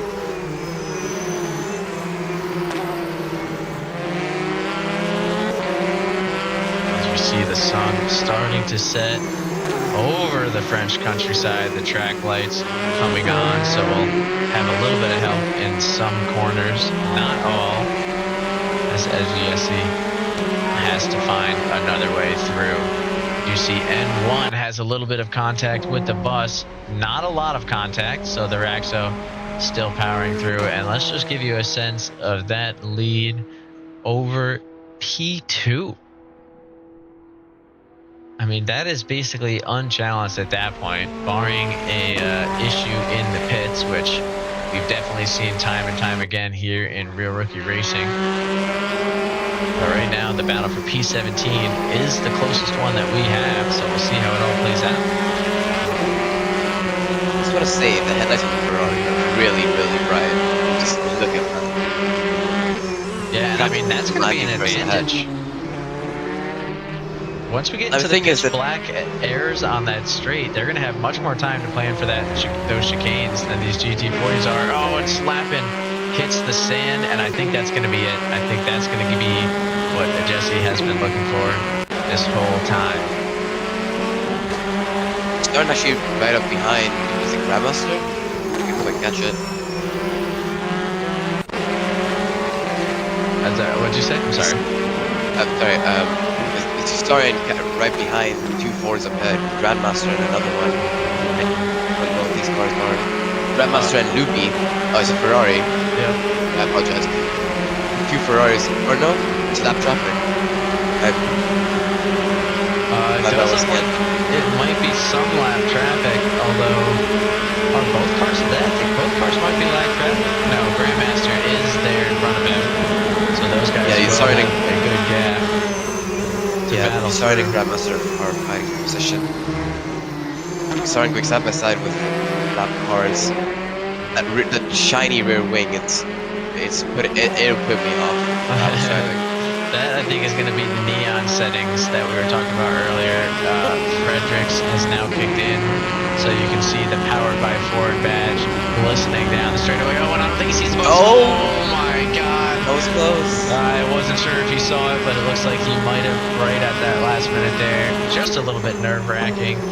But speaking of nerve-wracking, Yossarian still keeping that pressure on Grandmaster. Oh, actually, Dudley Daniels found his way back up to Red 174. So their fight continues once more, and Dudley Daniel going to use the bus to his advantage, be a little bit bolder on the speed past it, and try to make something happen. But Rev closes the door. It was a good really attempt. Great. Yeah, it's really great racing between a lot of the guys. things, but and Bus obviously spicing everything up, and just to see how the drivers use the Bus to their advantage when making moves or when defending positions. It's brilliant. It's really fun to watch. And I was trying to get us a view on the left-hand side of your screen of Project Purple slowly creeping up to Marco Gutierrez, but I don't think Project Purple is going to have the chance to make that move. We'll take a look now at Yossarian again, working their way past Grandmaster Matt, who has a big moment into the sand. That is not where you want to have one, but thankfully for them, the car behind doing the same. And Yossarian now up to P12. Yeah, I think Grandmaster locked up there, so he just went straight onto the gravel. I'm sorry, I just use that to his advantage. It's free position, basically. Now it's eyes ahead to Ludi, I think. Luby. That's the car ahead, I'm pretty sure. Soren will be hopefully getting this move done as soon as possible. Trying to get more clean air out of him, trying to gain back some positions, the time loss of leaders. One could hope. I am going to pop up a little bit further ahead to Hassan, who finds himself on the back of Bandit, who just has a little bit of a wiggle. Hassan does too, but not as much. This might be his opportunity to make something happen against the Ferrari of Bandit. Now again, they are kind of teammates. I don't know that they want to waste too much time fighting if Hassan has the pace to take that GT40 of Ronan Carvello out of the top 5. And maybe even give a little bit of a tow, but they are going to fight it through. It looks like here with an hour and 24 minutes remaining. They haven't seen other cars in a little bit of time, so I'm sure they're looking for a fight. See some small contact with Deadly Daniel and Edgy Essie. Hopefully both cars are able to keep moving, but right now we've got a side-by-side between the 85 and the 75. They are both pushing hard. Ferrari's down the first part of the Mulsanne Straight, and who comes out on top in the first chicane? It will be Hassan, backing off to let Bandit get a little bit of a better run into the chicane, but here comes Hassan once more. He's going to stay close. We're looking at that delta on the left side of your screen, and we see it's only creeping down by a couple hundredths at a time. I don't know if Hassan's going to be able to make another move. Yeah, I don't think so either. I mean, sorry, just gonna stop, but the headlights are so bright. The headlights are actually so bright that you can't really read the numbers on the braking boards in most all chicanes. That's how bright it is. Would it really be considered an advantage at that point? And I think what Hassan was doing by backing off was trying to get Bandit to get a slightly worse line through the chicane, and maybe Hassan can get a better exit and try and catch him down, but he got a better exit through the second chicane into Mulsanne corner. Hassan kind of cuts the corner a bit, was a little bit, Arc is a little bit loose, and Bandit starts pulling away once more. Hassan's really pushing hard to catch up Bandit there.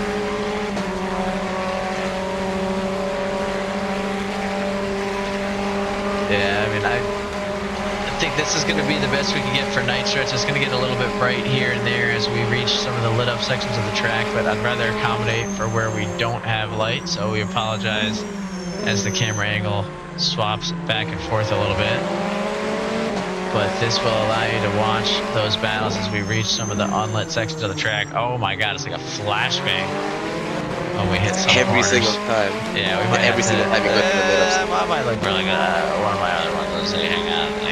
Maybe, not that one. That's way too dark. What was that one? No, that was ours. Okay, where was the...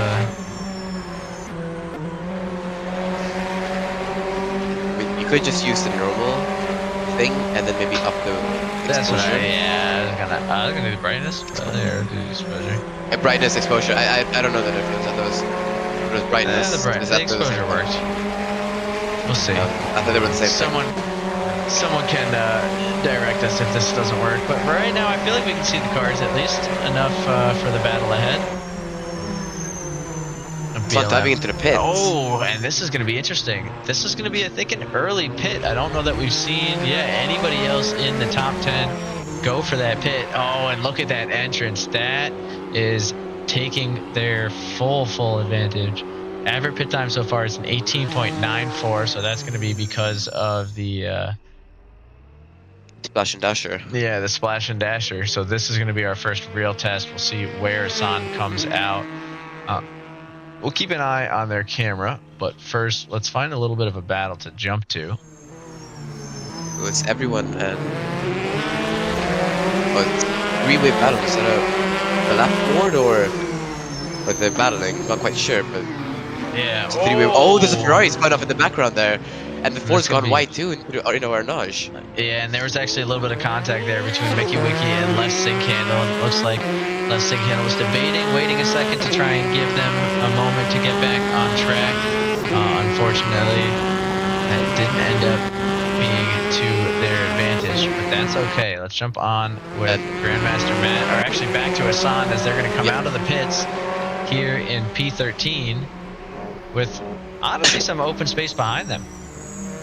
Yeah, I think he should have changed tires to stop.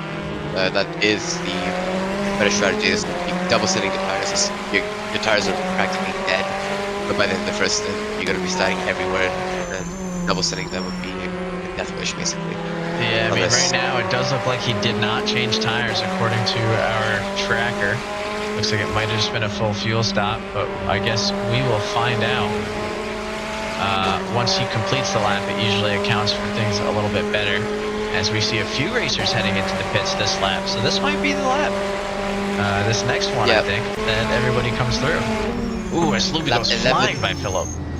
Oh, and that's why. He's missed his braking point there. Yeah. By a lot. I think he was too focused on the battle. It's going to be an interesting rejoin with the GT40 coming through, as we see another Ferrari having some issues with that first Mulsanne chicane. I'm wondering if their tires are really feeling it by comparison. Sorry, it's Fords.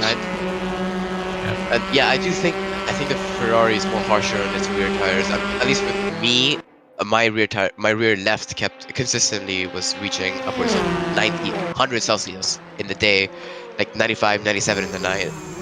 It's probably not as bad for the rest because I'm a bit harsh on my tires, but it's gonna be quite hot. Well, as we head into the pit stops, I'm gonna step away for just a second. I'll be right back. All right.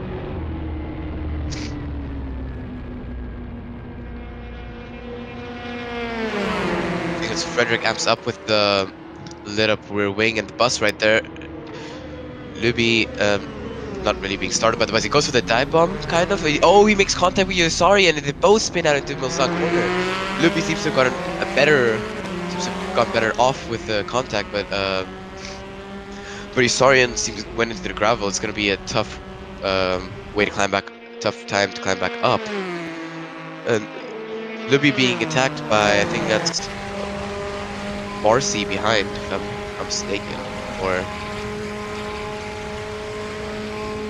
Sorry, it's Hassan, my bad. It's Hassan right behind him. We just came out of the pits this lap. To go through Indianapolis. It's one of the trickier corners of Le Mans. But at least the right-hander cake before Indianapolis. It's usually quite tricky to get that corner right. And some cars, your rear could step out and you could just spin. But with these cars, I think it'd be bigger of a problem. Hassan gets a run up on Luby. Luby seems to be going to the outside, actually defending the inside into Porsche curves. Hassan seems to be gone ahead. I think Luby may have given the position away. Not quite sure, but Hassan has made the move stick into the Porsche curves here. So that's Hassan P11, Luby P12. Hassan seems to should have his eyes on Rev 174, who's right ahead of him in the yellow Ford GT. It's not the GT40, it is the GT. We'll be having quite an interesting throttle trace through these corners. I think he's giving the position back to Yusarian, or Yusarian gets actually held up a little bit by that. Luby goes into the pits. Oh, he misjudges the pit entry, and he rejoins the track. Oh, that's another car I couldn't quite tell, trying to avoid Luby. Loses the rear himself. Yeah, it's very chaotic here in the pit lane. As Luby crawls his way back into the pits. very, very chaotic. No, people should be making their stops this lap, which Ronan is actually P1 now. So, and the Raxa I think seems to have pitted. He's done a stop, left rumble with left sync handle. Apologies, he's chasing behind everyone, the driver, not everyone in general. It's a bit of an interesting name, but left sync handle just trying to catch up to everyone here. But I think the Ford chicane is a little bit easier than expected. But I thought how aggressively he would take it. I just want you to know I saw all of that chaos in the pits. That was insane. I'm glad everybody is still on the track. Mostly everyone. Yeah, that one car is spun out trying to avoid there. I think he just misjudged the braking point with the pit lane. I don't think he expected the chicane in the mid entry to be that sharp. I don't think he did either. But speaking of not expect, I don't know if Hassan is expecting just how fast these GT40s can be. Rev 174 not going to need to make the move in this chicane as long as he can stay close. Hassan is going to be in danger in the Muslane corner. So let's see what Rev can make happen here. It is all on his shoulders in the Scrub Daddy Motorsport number 17. I like the reference. Yeah, that I believe is the one that he also uses in the MX-5 series. Excellent livery, and I love the consistency in it. He's picked a theme and stuck to it across the leagues, and honestly, we don't see enough of that. I'm a little inspired to clean up one of my old liveries a bit. Just start using that across the boards. For those of you who are not racing with us in the Real Rookie Racing regular seasons, we do have our season finales next week, and then the next 13-week season begins with 5 races dropped, so you can miss 5 weeks of racing and it won't be a problem throughout those 13. MX-5s are going to be MX-5s all season long. Wednesdays for NA racing only. We're going to do 6 weeks of karts, a little break, and then 6 weeks of Taudis racing. And then the GT3s, we have 2 weeks per GT3 card. We're going to be testing out a whole series of mods throughout the whole season. A new car every 2 weeks, and a grand finale with the classic GT3 combos. So a lot of stuff to look forward to here in, I think it's going to be season 11? Jesus Christ. It's a lot of seasons that we've had. Yeah, it's been a lot of Real Rookie Racing, and we thank all of you for being a part of it. Speaking of a part of it, we do see some of those guys up front going into the pit, so that's where we're going to see things circle back out. Both Fords were able to stay out 1 lap longer than most of the Ferraris were. Yeah, I think they were coasting a bit. But they might have that advantage. That might be what I was talking about as far as if there is an advantage to one of the cars. Their splash and dashes are going to be quicker, right? If you have to put in a whole lap's less worth of fuel, or 2 even, that'll help you out. Theoretically, yes, but the thing is, the amount of time lost while lifting and coasting could just balance it out. Well, if they're lifting and coasting, that's what I'm saying. If it's just a pure fuel advantage, because we do see they haven't lost too many places in their pit stops, it's possible. I think, if I remember correctly, I think I heard Purple say that, texted that the 4 GTs have 120 liters in the tank, but they guzzle their fuel like a lot. Do we know how big the Ferrari ones are? Yeah, it's at 19 liters. Okay. So that definitely is going to help them out. Yeah, but I think the Ferrari's a bit more fuel efficient. We do hear Van Buren is in P21, so that's actually the car that we are watching Slap and try and chase down here. I think Van Buren might not have pit yet, so that's going to be a much lighter car, but what I can presume to be fresh tires on Slappin is probably going to be interesting to see how it plays out as Garfield trying to chase down that Ferrari Marlboro livery on the left-hand side of the track street. limits there. Track limits there with liquid death. I don't remember the guy's name. I think Slappin', right? The Yeah, guy we're up with. slapping. But as expected, we do see a dive into the pits there from someone. Slapping moves on, but yeah, it was Van Buren, or the man, the myth, the legend himself. So as things really spread out after the first sets of pit stops and everybody tries to get together, we'll jump over to the battle for P23 as they are the closest to fighting on the grid. Ben Chetopa in the Marlboro Ferrari doing a good job at holding off Garfield, the number 55 car, whipping down the track. I'm looking to see if there's any significant sponsors, but it's just a classic little green and white livery. And as you see the ghost of the chopper flying overhead. It looks like a UFO. Oh, and Ben Chetopa has a bit of a spin, and that's going to hurt. Now he's going to be on the back foot to try and catch up to Garfield. Thankfully, it's very easy to spin. Sorry. No, you're good. Yeah, it's very easy to spin out on the exit of Dunlop chicane there, especially with the Ferraris. If you go on throttle, if you put too ambitious on the throttle, you're just gonna spin up the rears and then spin out like how it's Marlboro livery. Speaking of, I'm curious, what makes you think the Marlboro livery is the best? Why not the Raxo Spanish livery?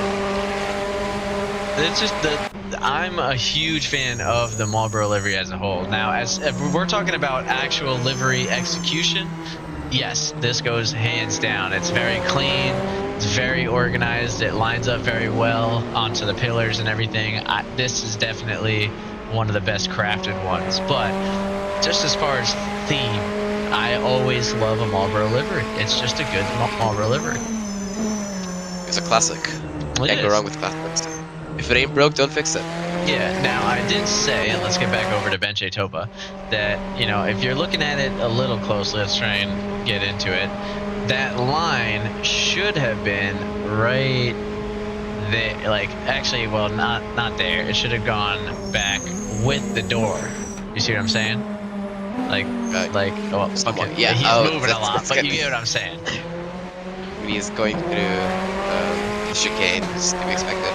Yeah, as it happens. But I think that would have been that would have cleaned it up a little bit better on the execution side for sure. A little bit more of a gradual slope, you could say, with the red transition to white. I just noticed at the back of Mickey Weekly Super Mario livery, there's something actually written there. I didn't quite read it out. You looked. Quite interesting. Yeah. I wonder what that means. What he's trying to say. He's also got Louis Jip, and I don't know if I'm just old. I don't understand the P at that one. I get Luigi, or maybe I don't know. I'm not into Mario or Nintendo games. Okay, well, hang on. You don't want to say that live on the broadcast. You might want to edit that statement. All right, Mario built. I don't have a Nintendo game. Platforms. Okay, but you know, like, where would we be without Mario Kart? Let's be honest. I don't know. I never played Mario Kart. Don't have a Nintendo. Never played a Nintendo game. Oh my god. Just have a neutral opinion. Have you not driven the Mario Kart tracks when we do them here?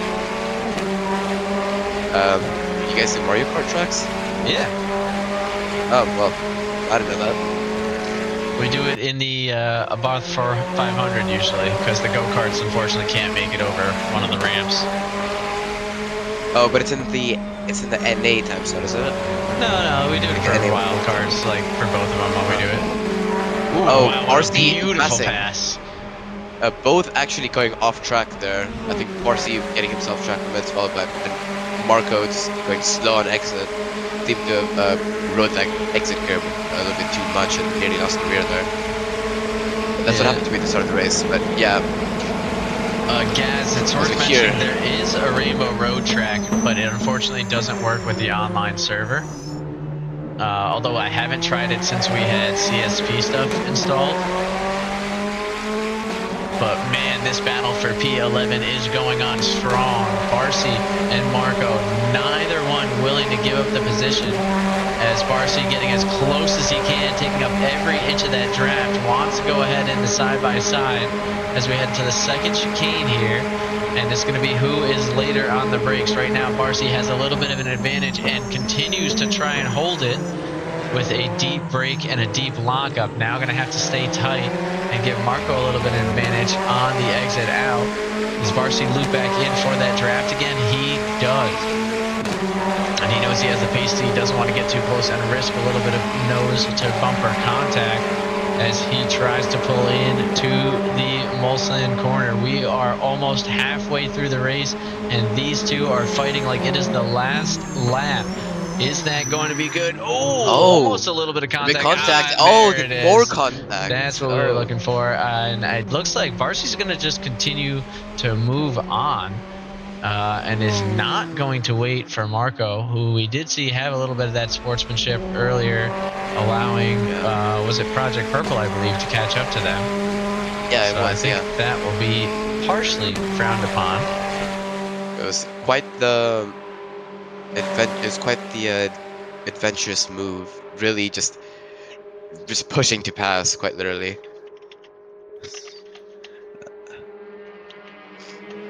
I think he just broke a little bit later than he thought he could break with that inside line, and couldn't quite take the normal racing line. I only presume caused. And we did send a little bit of a message to Barcy to give their position back to Marco on the straightaway. Hopefully they do heed. Now I don't have my FIA account logged in. I only have my buggy account logged in. So from their perspective, this might be a little bit of a funny message to get, but we'll see what they do with that information. Broadcast ban. Give back the position now. All right. Thankfully, we didn't like what you did from there. that one. Actually, I probably should have sent it from that one. It'll make it even more funny. Oh wow! Wait a minute here. Paul Verboenen coming down on the back of Bandit as he's got a little bit of lap traffic. Ford's helping him out. That's going to make Bandit take an awkward line and get a bit of a squiggle, whereas Paul seems to be at his proper acceleration. If he can get within 3/10 going into the Mulsanne straight, that is going to be major for this GT40, trying to work his way up. We did see Ronan Carvello was P4 going into the pits, so he needs to find a way to get back. They do have a much longer pit when they fill up to the brim, given that they've got 30 more liters to take. Just want to say one thing. It's the Ford GT and not the GT40. The GT40 is the original, and the Ford GT, this car is, it's the 2016, the newest one. Oh, they didn't call them the GT40s again? Oh, that's fair. No, it's just the GT, modernized version of it, I guess. The GT not 40, trying to get close to Bandit into the first chicane, does not have enough space to make the diving move, but is going to hope the speed of the GT not 40 is enough to catch up to Bandit here before the next one. I don't know if calling the GT not 40 is worse or better, but I guess it's funny. We were supposed to have an actual GT40 in the race, and they just weren't able to make it. Coping mechanism, I guess. Right. That's pretty much where we're at. Oh, and it looks like the bus is the bus still on track? What? Oh, there you go. Power decision zero. You are amazing. I haven't seen the bus come into play yet in a little while. No. I mean, these guys have to be getting closer. We've been with their battle for a while, and it seemed like these guys were lapping the bus every like 2.5 laps. So it's definitely possible that we see that soon. I don't think we have must have been showing up in the broadcast with a solid 30 minutes. Well, 20, 30 minutes. It's been a while since we've seen it. it is crazy just what the difference in the headlights are, because you see the GT can only see to about there, whereas when you go over here, yeah, that's like it's a little bit further. It's actually, you know what? I see what you're saying now about the disadvantage. I take it back. It's so bright. You cannot see the numbers on the marker braking board. All right. And yeah, I think Asan actually had a little change in the EXD config. I think he posted it in the appearance chat where he reduced the brightness, and it's so much better. You can actually see the markers and it's less lighting. Not 691 in chat earlier today mentioned that it's BLM lights. It's like a plugin you can get for Assetto Corsa. We unfortunately didn't have that set up before the broadcast, and weren't able to provide you guys with that advantage, as everyone is apparently only half a second away from Philip, but you can't see anything on the left side of your screen, just to give you a sense of how dark it is without the lights kicked on from the render distance and everything there. So, oh, and there's the bus. This is going to be a fun spot to pass it. Oh my god, that was close, and that's going to give Paulo a chance, but doesn't want to risk it through the 4 chicanes despite being the namesake of them. I think he was just trying to get that the small slipstream out of it, probably lasted about like a quarter of a second. But also here, I don't think he noticed that there was enough space on his left side. Probably were kind of looking for the move there. I guess roped it offline, maybe just scared, landed off, then just made odd. And now this is interesting. Hassan actually has a 349, as does Philip, as their best laps of the race. And they are a little bit spread throughout the top 10 pack here. So we'll have to see what they can do to catch back up. Looking through the rest of the grid here, you see a wide variety of lap times leading back to a 409. So it really comes down to that consistency we were talking about. Yeah, I mean, we just make the very, like, just how the conflict works here. It's the difference in the pace between all the drivers really shows that we actually invite anybody, everybody, like, if your pace is actually quite a nice thing. You see some of the slower drivers just trying to luck out here. Yeah, I'm sorry to interrupt, but this is going to be the moment. I think Paul Verbunen in the GT40 going to work his way towards P6 with a big dive in its second chicane.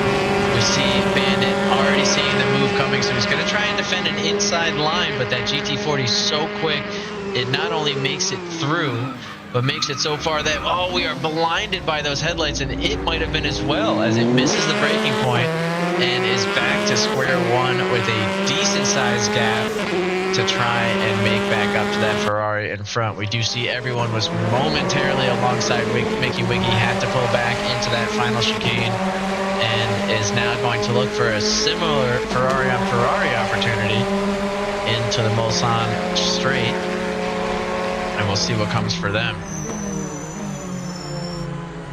A little bit of a lockup from Mickey Wiki. Both of them actually going all the way to the right side of the chicane. It's not really the line you would want there, but I guess the fact that both of them did it kind of cancels it out. Yeah, they blind each other. I think they have their. I think they use Hassan's EXT config change. I mean, man, to be a GT40 with 2 Ferraris coming up behind you, that would suck. Infinite flashbangs, all the flashbangs you can use. Alright. Now, it looks like they've got a little bit of a better run here, as everyone looking to make the move into that first chicane. Much like the battle we saw previously, I don't think they're going to get that chance on this one. They're going to have to line themselves up for an opportunity into chicane number 2. That's a very clean line from Mickey Wiki. I don't know if everyone's going to have the pace to get that second move in, as they are not within drafting range. They do have a little bit more acceleration, but it's only a couple hundredths at a time. And although it's a long straight, I don't think it's that long. It's not quite long enough. It's not really long. Yeah, everyone's gonna have to wait for either. I see the bus up ahead. I think it is. Yep, that is the bus ahead as well. That is definitely the bus. But yeah, I think everyone's gonna have to wait for either after Mulsanne on their Mulsanne corner on the way towards Indianapolis and Carnage, or by the Porsche curves, because there's also a little bit of a straight there before actually the Chequered starts. So those are a couple of overtaking spots or like places where everyone could try to get past Mickey. Yeah, now it's worth noting.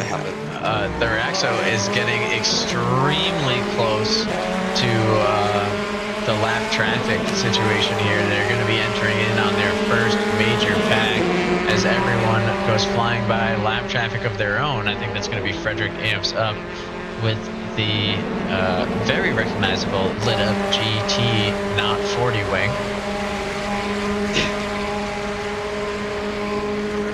Sounds off, but I think it's still better than just calling it a GT40. No, well, we can't lie about what it is.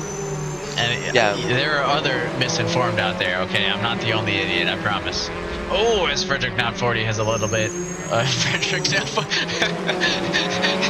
Alright.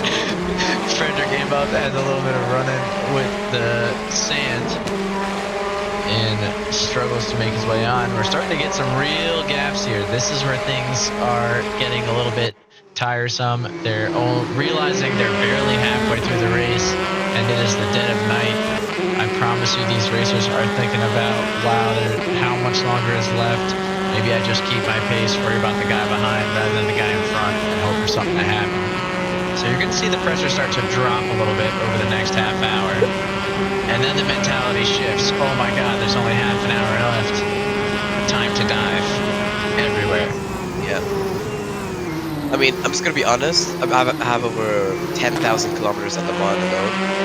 I've done multiple 24. I've done a 24-hour enduro and a couple of 12-hour enduros here, and the nighttime really flies by. That's the one thing.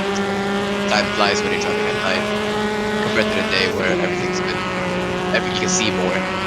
It's just, yeah, you get that tunnel vision where you're just like staring, looking for a single marker. We're like, marker, marker, marker, marker. There it is. Okay, next marker, marker, marker. There it is. Like you just tick away markers through the night. yeah. I think Ravona having a slightly better exit than Bandit maybe, or it could just be the 4GT straight line speed inching him closer to Bandit. But he's gonna have to hold back through Indianapolis, getting closer. Does he go side by side through Indianapolis? No, he doesn't. He brakes a little bit, just holds off. I mean, going through Carnage. Oh, fighting. Oh, for quite some time. Paul, I think, is starting to get a very good sense of what Bandit is capable of, and knows his best bet is to get him on a straightaway and stay in front. That Ferrari is slick through the corners, and Bandit doing a good job of holding Paul back. Paul keeping up with Ronan, in fact beating Ronan in qualifying, now finds themselves 32 seconds away, and that's pretty much because of the battle that we've been watching right here. We actually had Frederick amps up disconnect from the server. That's another DNF. That is incredibly disappointing. Whenever anyone disconnects, we always hate to see it, but it is a 2-hour endurance race. We expect that not everybody will make it to the finish line, and that's why I have a co-commentator in the booth today, a Ferrari driver, Histerman. We got your livery on the broadcast, by the way, before he died. That makes me feel better. Yeah, I heard. If you don't mind me just talking a little bit about the livery, self-blazing here, but the little skill frame at the back of my livery where it says Chequered is faster than you. It's a bit ironic now, but oh, the bus right there goes to the inside. All right, yeah, sorry, but yeah, that I don't think it's the same skill from but the same GIF of the crash in turn 1 with Jello. At least a couple of people know that there was a big crash in turn 1 at Mugello in some series called Endurance Sim Racing Challenge. Oh, that's a car in the gravel there actually. Humba Bumba. Bumba.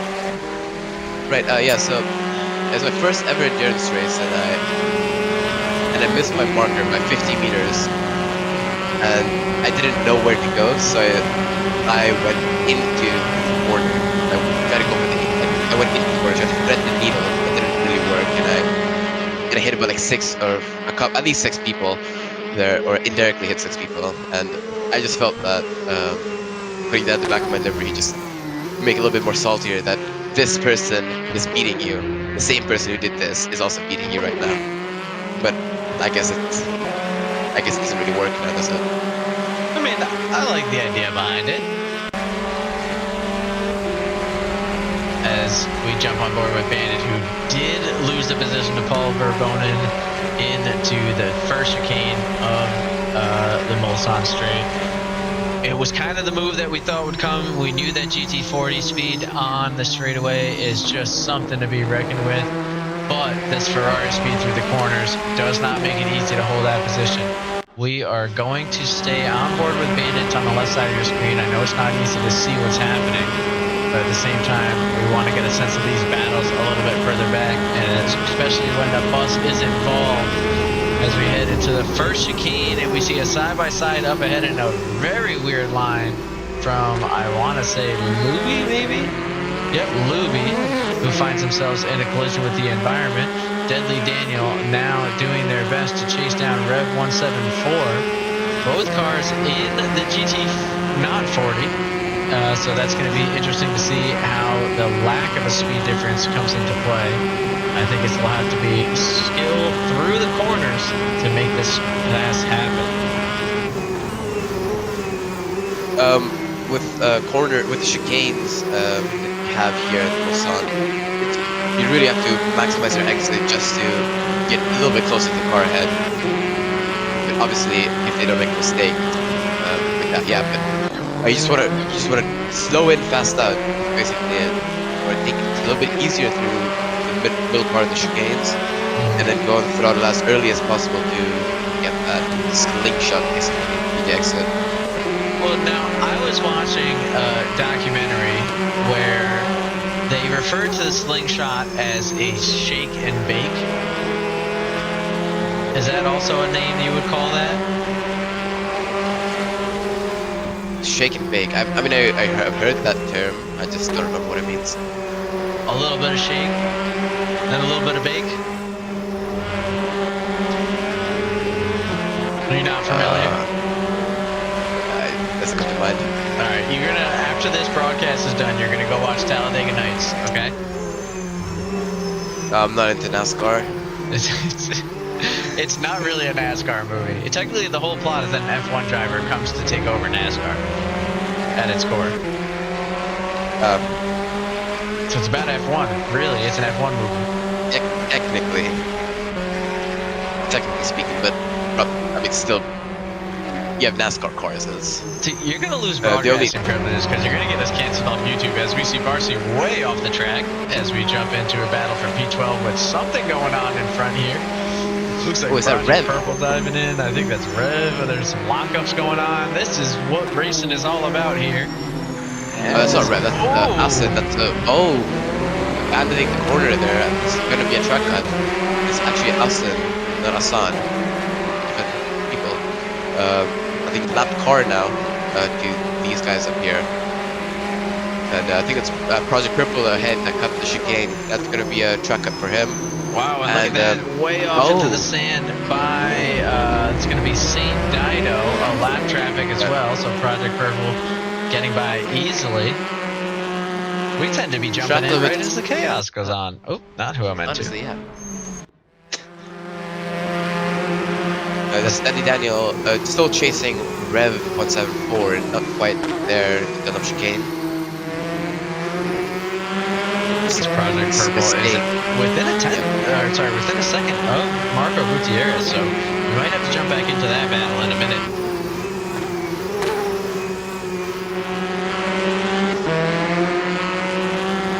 The nighttime portions of these races, is always something interesting. It seems like these guys have really found a way to keep packs close together. Yeah, night racing is one of my favorites. I'm gonna be honest. It's something different about racing in the night. Whether it's say Bahrain where it's really lit up, or Qatar is really lit up, or Le Mans, or Nordschleife. It's just that racing in the night is just different than racing in the day. I don't know why, it just is. No, it absolutely is. Ooh, as we see there's a car spun out. That's going to be someone. As we see someone else going into the pits. That's Mickey Wiki, I believe, right? Yeah, in the Super Mario livery. Hard to miss. Oh, are they going? Oh, I thought left-hand cannon was, but that's actually going to be a Ford, so we know they're going to stay out as long as they possibly can. Oh. And a difficulty through the final chicane. Making a bit late, I think. Yeah, they find themselves not able to compete. Deadly Daniel really wishing Rev 174 was in a GT40 as they are struggling to find a way past. Oh, sorry, was in a fucking 488, not a GT not 40. Watch your language, Benjamin. Don't curse. Whoa. Yes. That's a burp. Yeah, can't lie. It's a pretty good one. Anyways, Daniel's I think caught up a bit, like 3 or 4 tenths to Ref 174, and everyone down the straight, I think going towards the first Mulsanne chicane, defending from the green and white livery. Oh, and they make a bit of contact, but it's nothing too serious. They take it off relatively unscathed. They didn't lose too much time. It's Garfield. And Garfield is really pushing hard now. I think Garfield's not going to be happy about the way that pass went down and is going to look for a little bit of a dive here into the next stretch. But everyone defending the middle of the track pretty well, actually. Garfield could have maybe looked for the inside, but got better off it. It's a good call. Does he make the move around the outside? A little bit of a lockup? Yes, he does. Everyone having a small mishap, a little bit of a ruined line through the chicane. So that's a move well done by Garfield, and everyone's gonna try and get that position back. Yeah, now we are going to jump over to Marco Gutierrez, who's trying to get the position back from Barcy. Remember, he only fell back this far because of a little bit of contact between the two of them. On the left-hand side of your screen, you can almost see. Oh, they nearly make contact. I think Marco broke on a little bit too late. Barcy broke a little bit earlier than he would. So just a clash of two opposite attempts to take the chicane. And that is going to be a collision warning issued to both drivers for a collision over 10 kilometers an hour. As we see Philip looking for the move on Bandit. So Bandit falling down the ranks a little bit. Going towards the Daytona chicane. Name is the first chicane. We'll sound straight. Go around the outside. He has overspeed and is that rumble with Philip? All right, yeah. So Bandit kept the position. Philip actually locked up a bit. That's probably why Bandit got a better exit there and kept pushing up. So that's gonna be a lot of work to catch up. A lot of work to catch up to Bandit. That was a bit tough to say. As we see more contact between Marco Gutierrez and Barcy. Barcy now hot on the tail, and I do mean hot, as there is a big battle going on here for P10. We're going to jump to this as we see overshooting the chicane is, in fact, I'm pretty sure Barcy. Yeah, it is. Or is it not Barcy? Wait a minute, hang on. No, this is Barcy. We're on board with Barcy. So we're on with Barcy that was now. For some reason, it looks like Barcy's livery has stopped showing, or maybe I just got a little bit confused, but that definitely was a lap car. You are correct. Barcy now a couple of seconds behind. We do see Bandit did end up having a crash with Philip as those two are in the mix here. We are just barely missing all of the actions here. We got to commit. I'm going to commit to Bandit and Philip. I think that's going to be the next one. As I say that, Philip starts losing the pace. It's hard, guys. It's hard to do what we do. Yeah, it really. It's you saw in Project Purple. I mean, it's on the exit of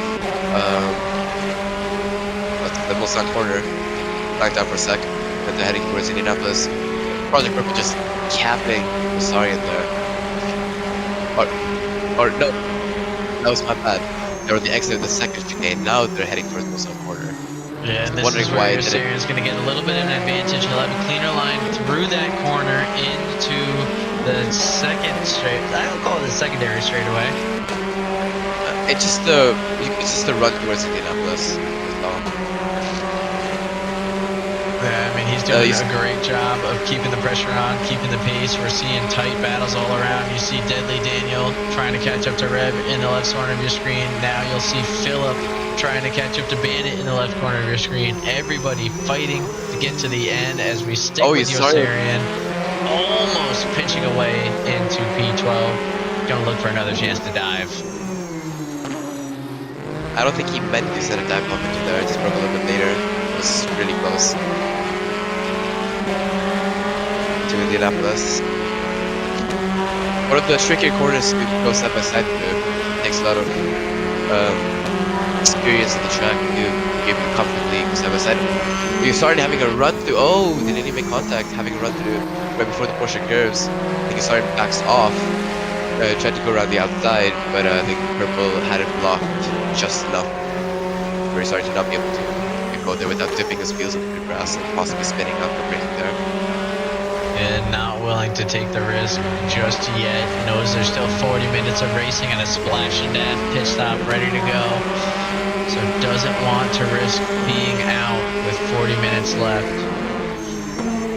Sunrise should be around 10 minutes from now, if I'm not mistaken.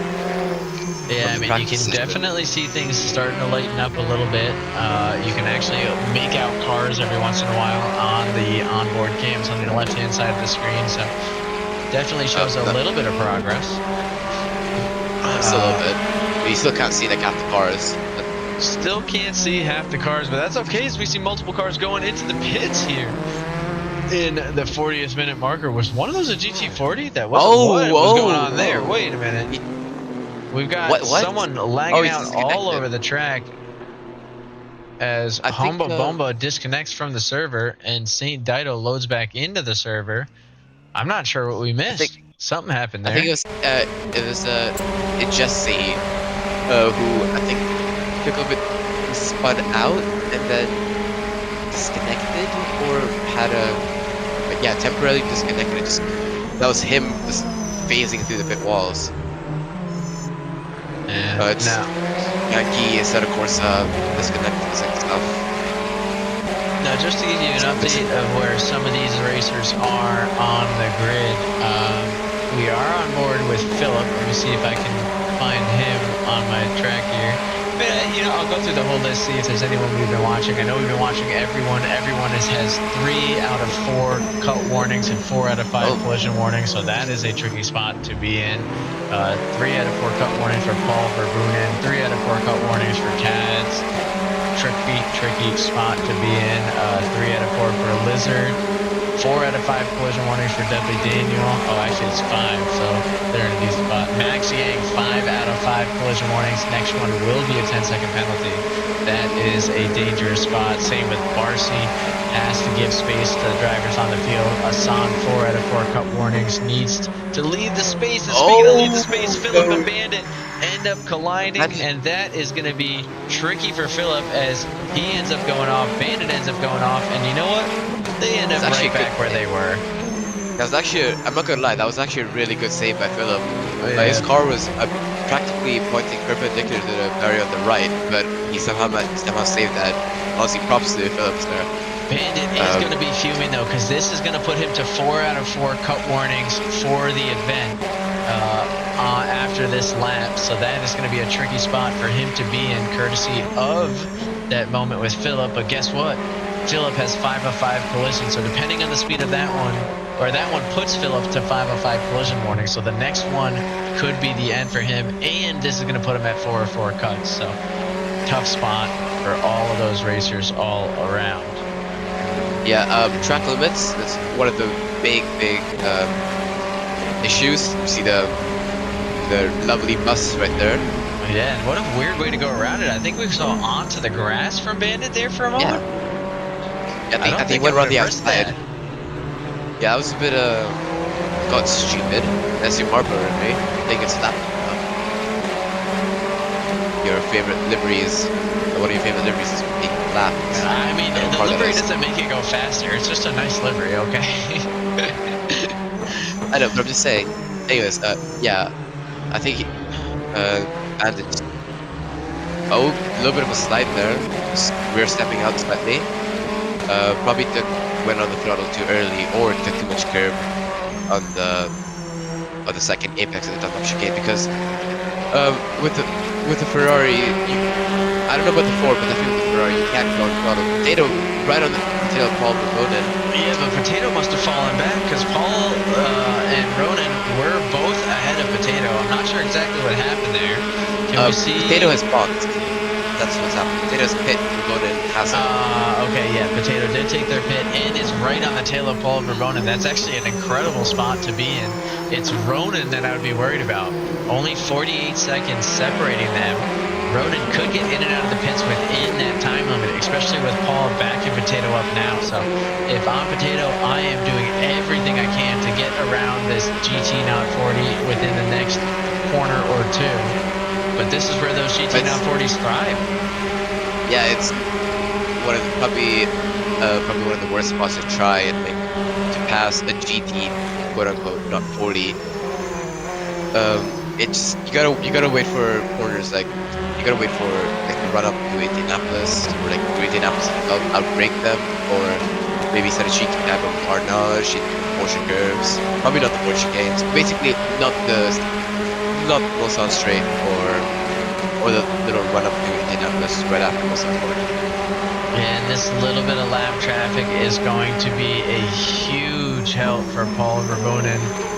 To stay away from Potato, because Potato's going to have to take an outside line around it, and that'll send him into the sand, and he is not going to be happy about that. Speaking of things we're not happy about, Bandit not going to be happy to see. Oh, never mind.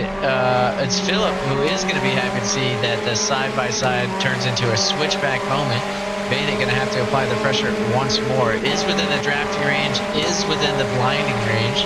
So Philip trying not to look at his rearview mirror because he will not be able to see a thing as Bandit comes here's the run now. Down. So they're gonna go side by side. This is incredible racing as long as Philip doesn't back out. Because they don't, they go side by side. Did they make contact?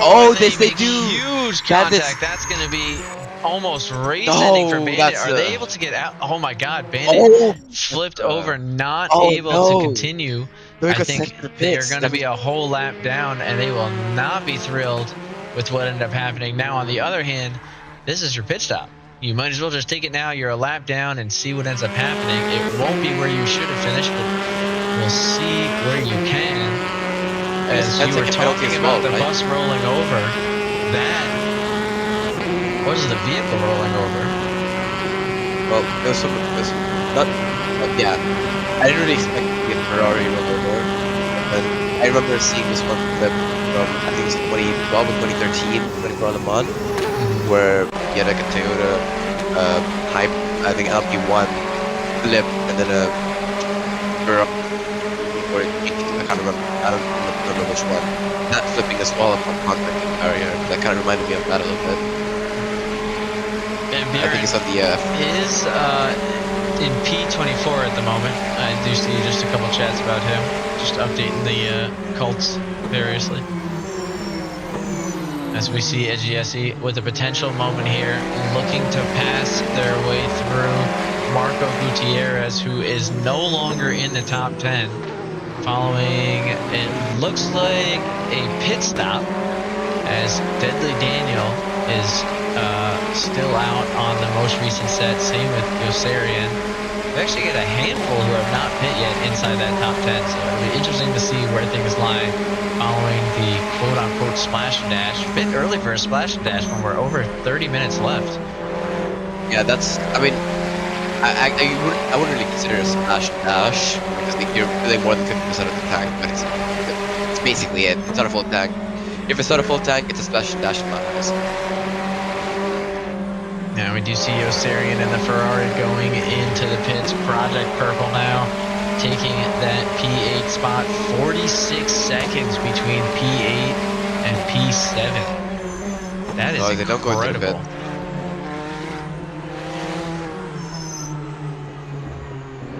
Yeah. I mean, if the first pit stop wasn't until 40 minutes into the race, I would imagine the second one shouldn't be until like another 6 minutes from now. Like I think everybody should at least get one more lap in, if not two, with how we saw in the first stint.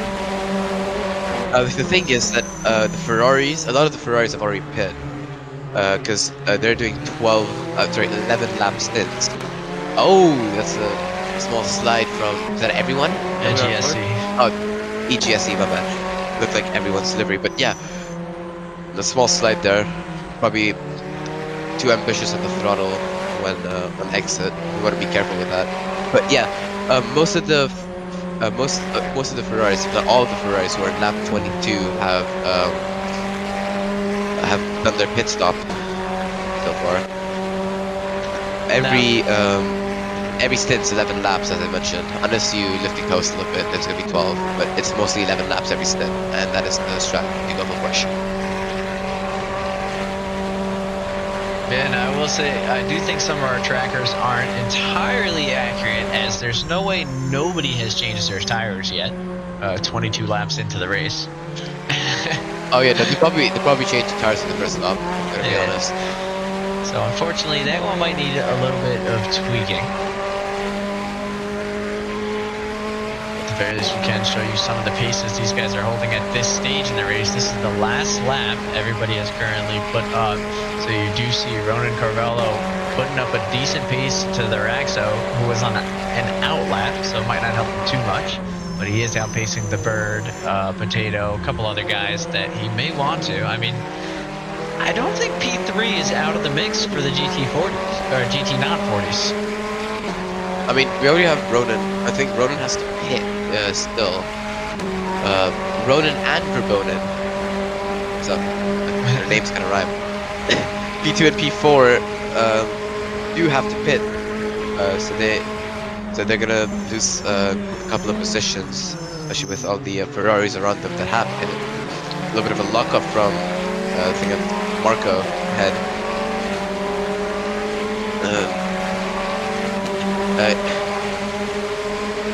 I'm just gonna say EJ. I can't. I'm not gonna bother. Jesse. I'm just gonna go on a Jesse. Yeah. Right, I'll take that too. I feel like Jesse, we're missing maybe a syllable, but it's close enough. Yeah, I think Jesse looking for a run into Indianapolis. He's there, but he's not quite. So he backs off. Oh, but that lockup's going to help him out tremendously from Marco Gutierrez. I think Jesse maybe looking for a dive. No, he's not. He's going to still stick behind, right up the tail of Marco, somewhat. Don't think there's going to be a move made into the bullshit curves, but I do think a move should be done by the first chicane in the Mulsanne straight at the next lap. That's how the gap feels. That's how the gap looks like so far, unless someone makes a mistake. Yeah.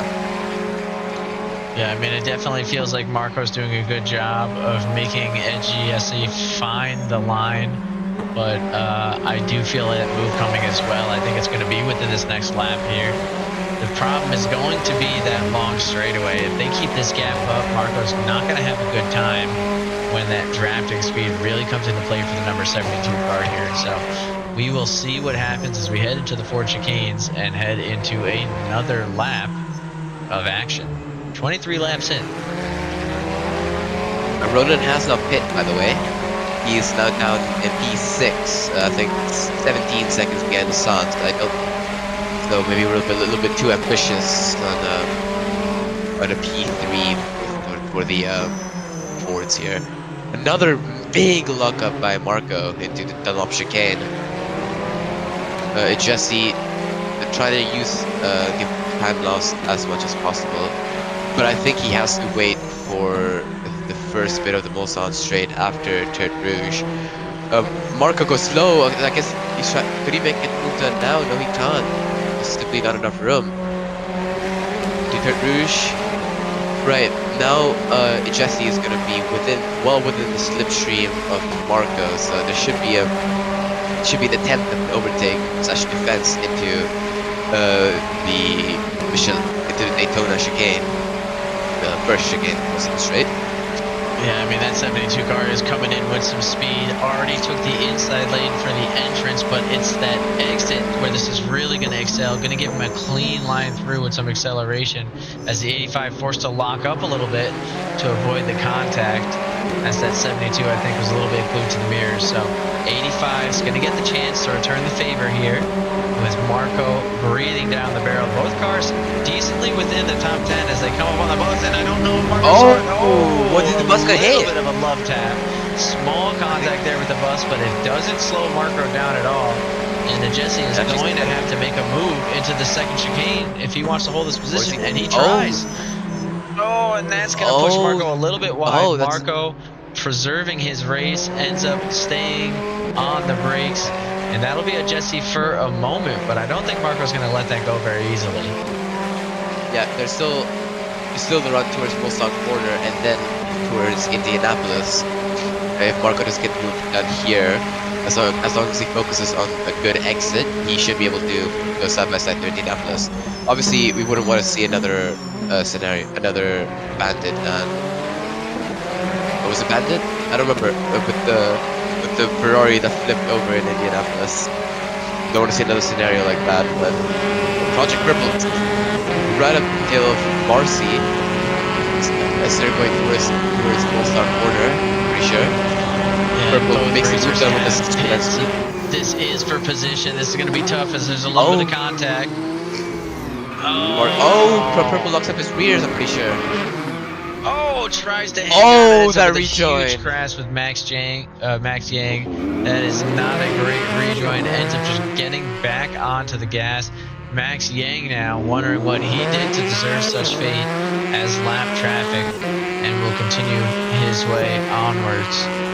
That's unfortunate. You never really want to see a battle end that way, as those two were definitely in for a good fight. It was going to be the first fight that didn't involve these two cars that we were able to watch. Marco didn't get moved down to Indianapolis, and Jesse is well ahead into the Porsche curves. So it's gonna be like the last lap where instead of Jesse waiting for the straight, it's gonna be Marco waiting for this straight, the Mulsanne straight. Yeah, we do see Philip a little further ahead, starting to creep into attacking range for Deadly Daniel, as the sun's slowly getting ready to come up here in the Lemans countryside. Oh, and that's a dive into the pits from a Jesse. Has a Jesse not pit yet? Oh my god, a Jesse had not pit yet.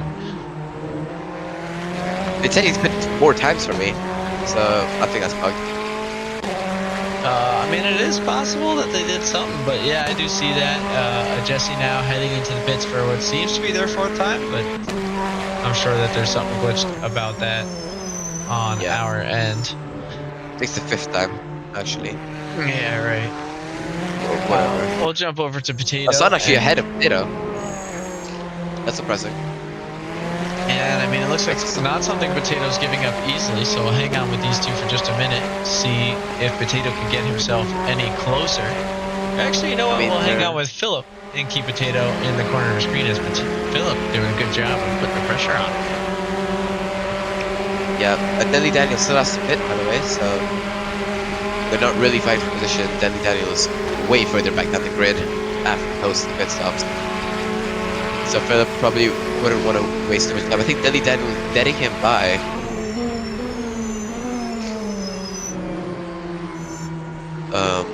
Yeah, I think you just let him by for the chicane. Maybe just to not let him lose that much time, because they're not actually fighting for the position. They're fighting for P7 right now.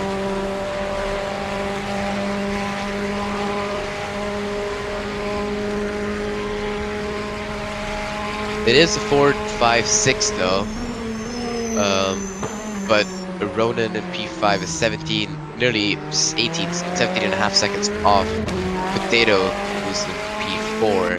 So unless they can close that gap in 22 minutes, presumably if Potato makes a mistake, P4 is probably not coming anytime soon for them. And Philip being 46 seconds behind Paul Ronan only makes this race, the grid, more separated.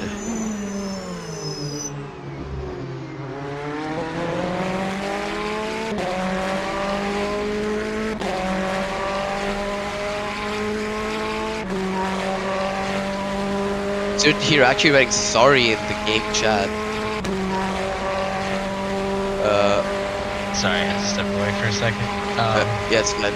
So here typing sorry in full caps in the game chat. Presumably after what I can only assume is him hitting and killing the car. Do we see any big shifts in positions here? No, not really. Hassan has pulled away by a second or so from Potatoes. Potatoes lacking in pace in comparison to Hassan. Oh, wait a minute. Bandit here is all the way in P18. I wonder if he maybe got caught up with the bus. No, Bandit was the car that got taken out into Indianapolis. I think the delivery looks familiar. Right behind everyone. I think both of these guys have completed the stop. Bandit getting a much better exit than everyone. They're going to go side by side through the Moselle chicane on the way to the Michelin chicane. I'm not at the drone controller, I'm sorry, but this is quite the battle between the two of them. It's going to be a head-to-head right as I dive for the controller, and we can see a little bit. And speaking of dives, are we going to get one? Is Bandit safe? Yes, he is. Everyone seems to have backed off a little bit. Maybe broke a little bit earlier than just to not risk it. I mean, even though there is 20 minutes left, yeah, we still don't want to risk it because there is still 20 minutes left. It's still a short sprint. Yeah. Now we do see Deadly Daniels going into the pits, so that's going to be interesting to see how that affects things. Where he comes out, that is going to open up the top 10 for Barcy, who's been having one heck of a race. As Deadly Daniels is the last one of the top 10 to go in for that pit. But worth noting, Potato is 6 laps in, so Potato went very early. Yeah, I think he was one of the first people to hit. I think he went for that undercut strategy, be a little bit more and try to go a little bit offset to just get some clean air. I'm trying to find the term. Clean air in front, maybe to just catch up a little bit. But I don't think. Now we're going to look because Barcy is on with the pressure here from, I believe, Deadly Daniels. Right behind. We're going to try and grab, yeah, it is Deadly Daniels. So Deadly Daniels comes out of the pit ready to fight as these two are going to go head-to-head right into the section where the GT Knock 40 has the biggest advantage. So the battle for P10 really comes down to these two right here. This is going to be the big fight as to who makes it in. Deadly Daniel, I think, just already having a much better exit than Barcy. I think Barcy didn't quite carry enough speed or put on throttle fast enough, early enough in her rear. She wanted to carry as much speed as possible. Like, this is the fastest point of the entire track.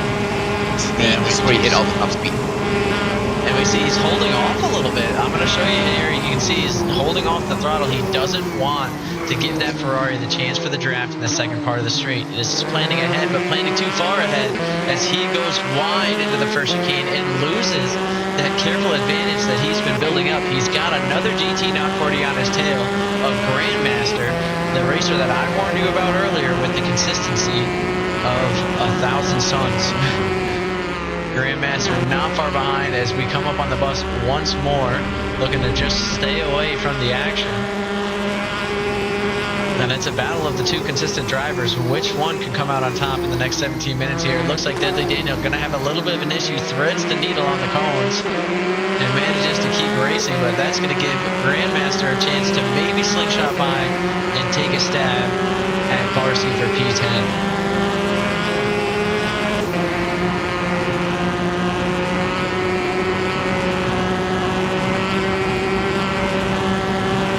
I love that it's Grandmaster with the World of Warcraft livery. There's just something about the name and livery combo that seems right. And then Lich King is carrying him through with speed. He is hot on the tail of Deadly Daniel heading into the street to Indianapolis here. They are going to get a great run. And I think they're in drafting range. We're going to try and shift the leader over and just get a little bit of peak. They are. So if they can stay right behind Deadly Daniel, they're going to get a little bit closer. Do they want to take the dive now, or are they waiting for a better opportunity? I think Indianapolis could be good spot. Oh, Deadly Daniel just backs off. Yeah. I think Deadly Daniel is really safe in here. Just letting Grandmaster ride. There's no point risking a collision at this point. Yeah, I mean, I think Deadly Daniel knows that Pia Lemon is still on the table. He does have the pace to go head-to-head with Barcy. He might not have the pace to go head-to-head with Grandmaster. We'll take a look right now. Looks like Grandmaster and Deadly Daniel are both 2 seconds up on fastest lap to Barcy. So they might be able to work together and make something happen here. Get some teamwork in the mix now. excuse me, I need to use the bathroom real quick. No, you're good. I mean, that teamwork is definitely going to make it so that they need to not fight each other. They're doing a decent job. Deadly Daniel did back off enough to let Grandmaster start to make a little bit of a run. He's got 2 seconds to go to the car ahead, and that is the final spot in the top 10. And I know both these GT 940s are looking for it. Lich King livery looking strong as we see the bird has a little bit of contact here with lap traffic. They are able to keep moving, but I know they're not happy about the way that probably went down. We're going to take a look back over at Grandmaster, who's moving up on Barcy's. It doesn't seem like the bird's contact is going to help Hassan to any sort of extent, but lap traffic contact is always something you want to be a little bit careful for. And for those of you wondering, that is Deadly Daniel right behind Grandmaster. So Grandmaster really doesn't have a lot of cushion here in his fight to get up to Barcy. But doing a good job getting closer and closer as they head into that straightaway. They need to be as close as possible. This might be actually the ideal range because they're not going to get close enough for a move into the first chicane, barring a wide out from Barcy like we just saw there. But they are going to be able to make a move in the second one. So you just want to be close through the exit here. You don't want to be in front. You don't want to give that Ferrari any sort of a tow. So you can take full advantage of that GT 940 speed. And I think Grandmaster's going to get a chance to do that with a brilliant braking through here. Let's hope for the best. As the Force looking to squeeze just one more into that top 10 if they can. After that, it's a 14-second gap with 14 minutes to go. That is a hard hill to climb up to Yossarian in front. And so it all comes down to this. Did they get the gapping right? Did they get the timing right? Is Grandmaster going to be able to make a move?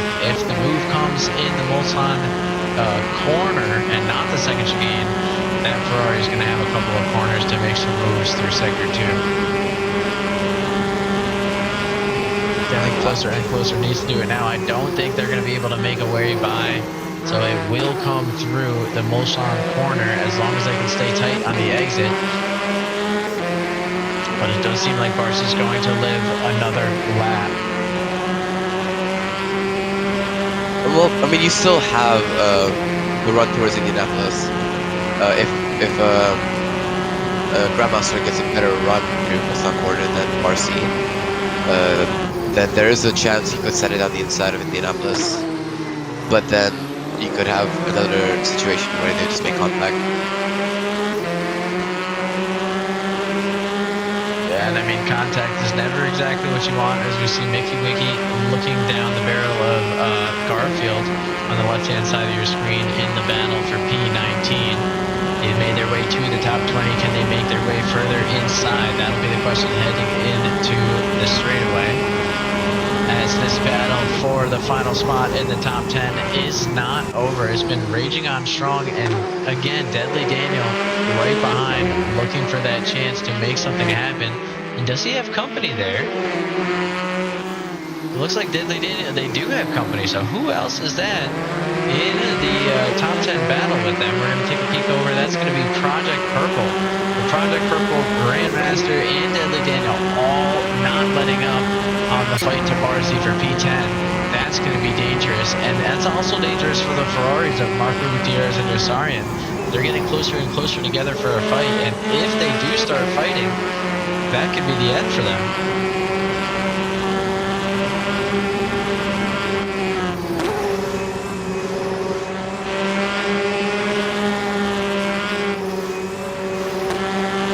The Lich King ripping their way through. This is going to be, I think, the lap where they get an opportunity. As long as they can keep playing through the 4 chicanes. You do see Deadly Daniel falling a little bit further back from Project Purple, so it's now on Project Purple to put a little pressure on Grandmaster if they want to be that top 10 slot. Barcy doing a good job of just keeping the pace. Barcy does pick up a cut infraction on that lap, though, so that's not going to be something that they're happy about. As they creep closer and closer to the end, you don't need a 10-second penalty when you've got 3 cars within 5 seconds of you. Yeah, I mean, just now it's just avoid all contact and avoid all track limits, because I'm pretty sure most, if not all, drivers that are driving right now are near enough to getting a 10-second penalty, whether it's the contact or the track limit stuff. Best thing now is to just stay on track. Curbs are track limit. Curbs are part of the track. So you could dip 2 wheels on the curb and 2 wheels outside, but you wouldn't really want to use too much of that, as I think for the Corvette curves, which is the final bit of Porsche curve, is a sharp left-hander for a flat-out right-left for the Porsche games. It's not gonna really make sense now, but there's a one corner that if he goes, it's very hard to stay with the track limit. At least I found that. Stay with the track limit. And speaking of track limits, sticking on the edge has proven to be pretty helpful here for Grandmaster as they find themselves well within the drafting range of Barcy in the high speed of the GT Not 40, and that is going to let them blow by the 21 into the chicane. Can they hold that position on the way out?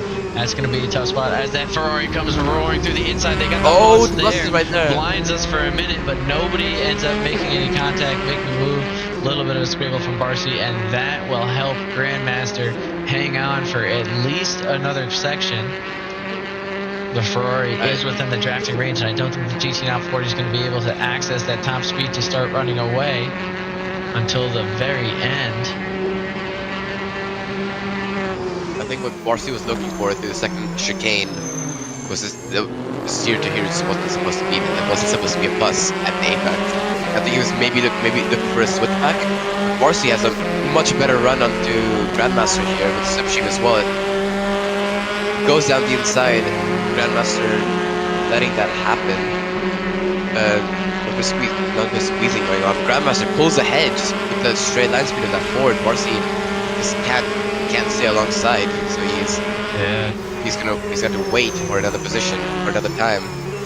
Just trying to pull back within that draft of the GT40, see if he can pick up a little bit of extra speed. I think the 40 hit the sands a little bit, so that'll help Barcy out, stay close, keep things competitive, and all this fighting, I can hear the GT40 of Project Purple getting closer and closer, ready to leap into the action at a moment's notice, just hoping to get the opportunity to show they can take that top 10 away. So it all comes down to these two with only a few laps left, probably about 3 laps at this stage, and we will see what happens. Everybody's favorite Van Buren now currently in P25, trying to catch up to the Marlboro livery for a P24 run. So we'll keep tabs on what happens there. It does look like he's getting actually kind of close.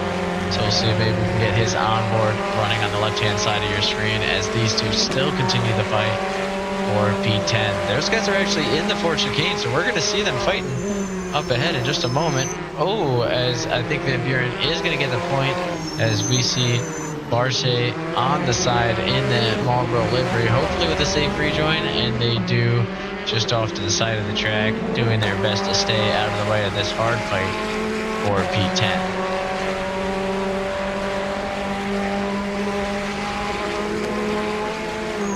Grandmaster starting to run away with that P10, huh?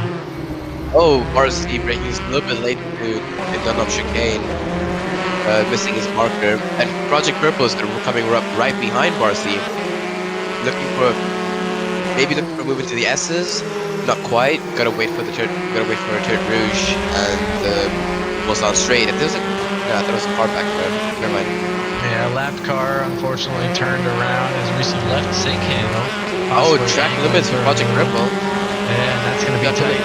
As Project Purple gets squeezed through here on Barcy, that speed of the GT40 is going to be significant. Barcy learning from the last time, just trying to hang into the draft, see if it can pick up any extra mileage and see what happens as we see a huge crash from 0 to hero. We're going to try and get an angle of that here.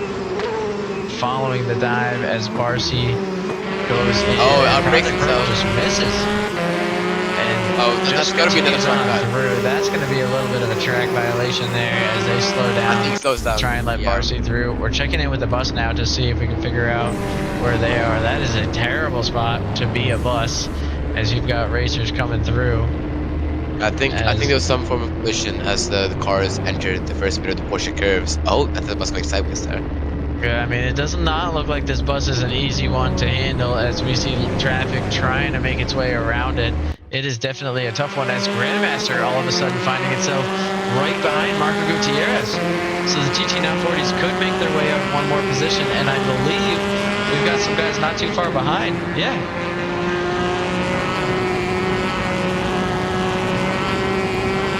I'm pretty sure the Rexel has started his penultimate lap. So the next time he comes around to start finish, he's gonna start the last lap of the race. And I see the Raxo is currently working their way through a little bit of lap traffic themselves. It seems like they've lapped their way all the way up to P17, working their way up to almost P16. So that's like honestly incredible for a credit this size. He's nearly lapped half yield with a track this big. It's incredible. I mean, just look at the gap to P2. The bird, we haven't heard much from him since the beginning.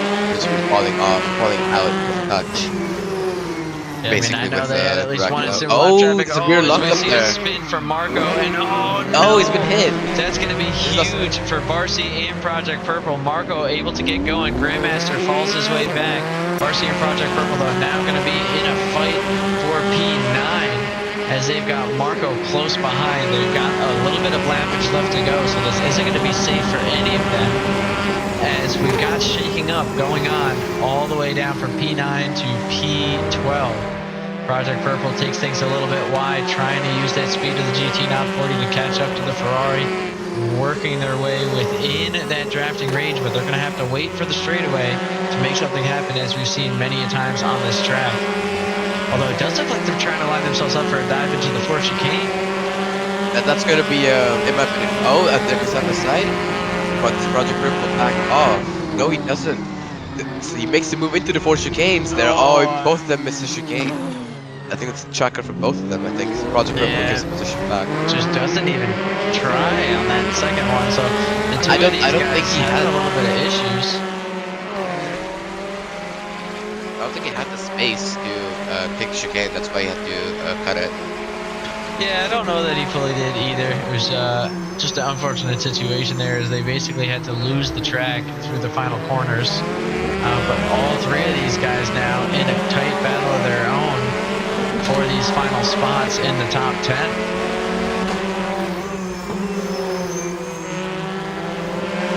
Now, as they are probably on the final lap, we are going to keep their axle up in the top left corner of your screen as they head through the Dunlop chicanes.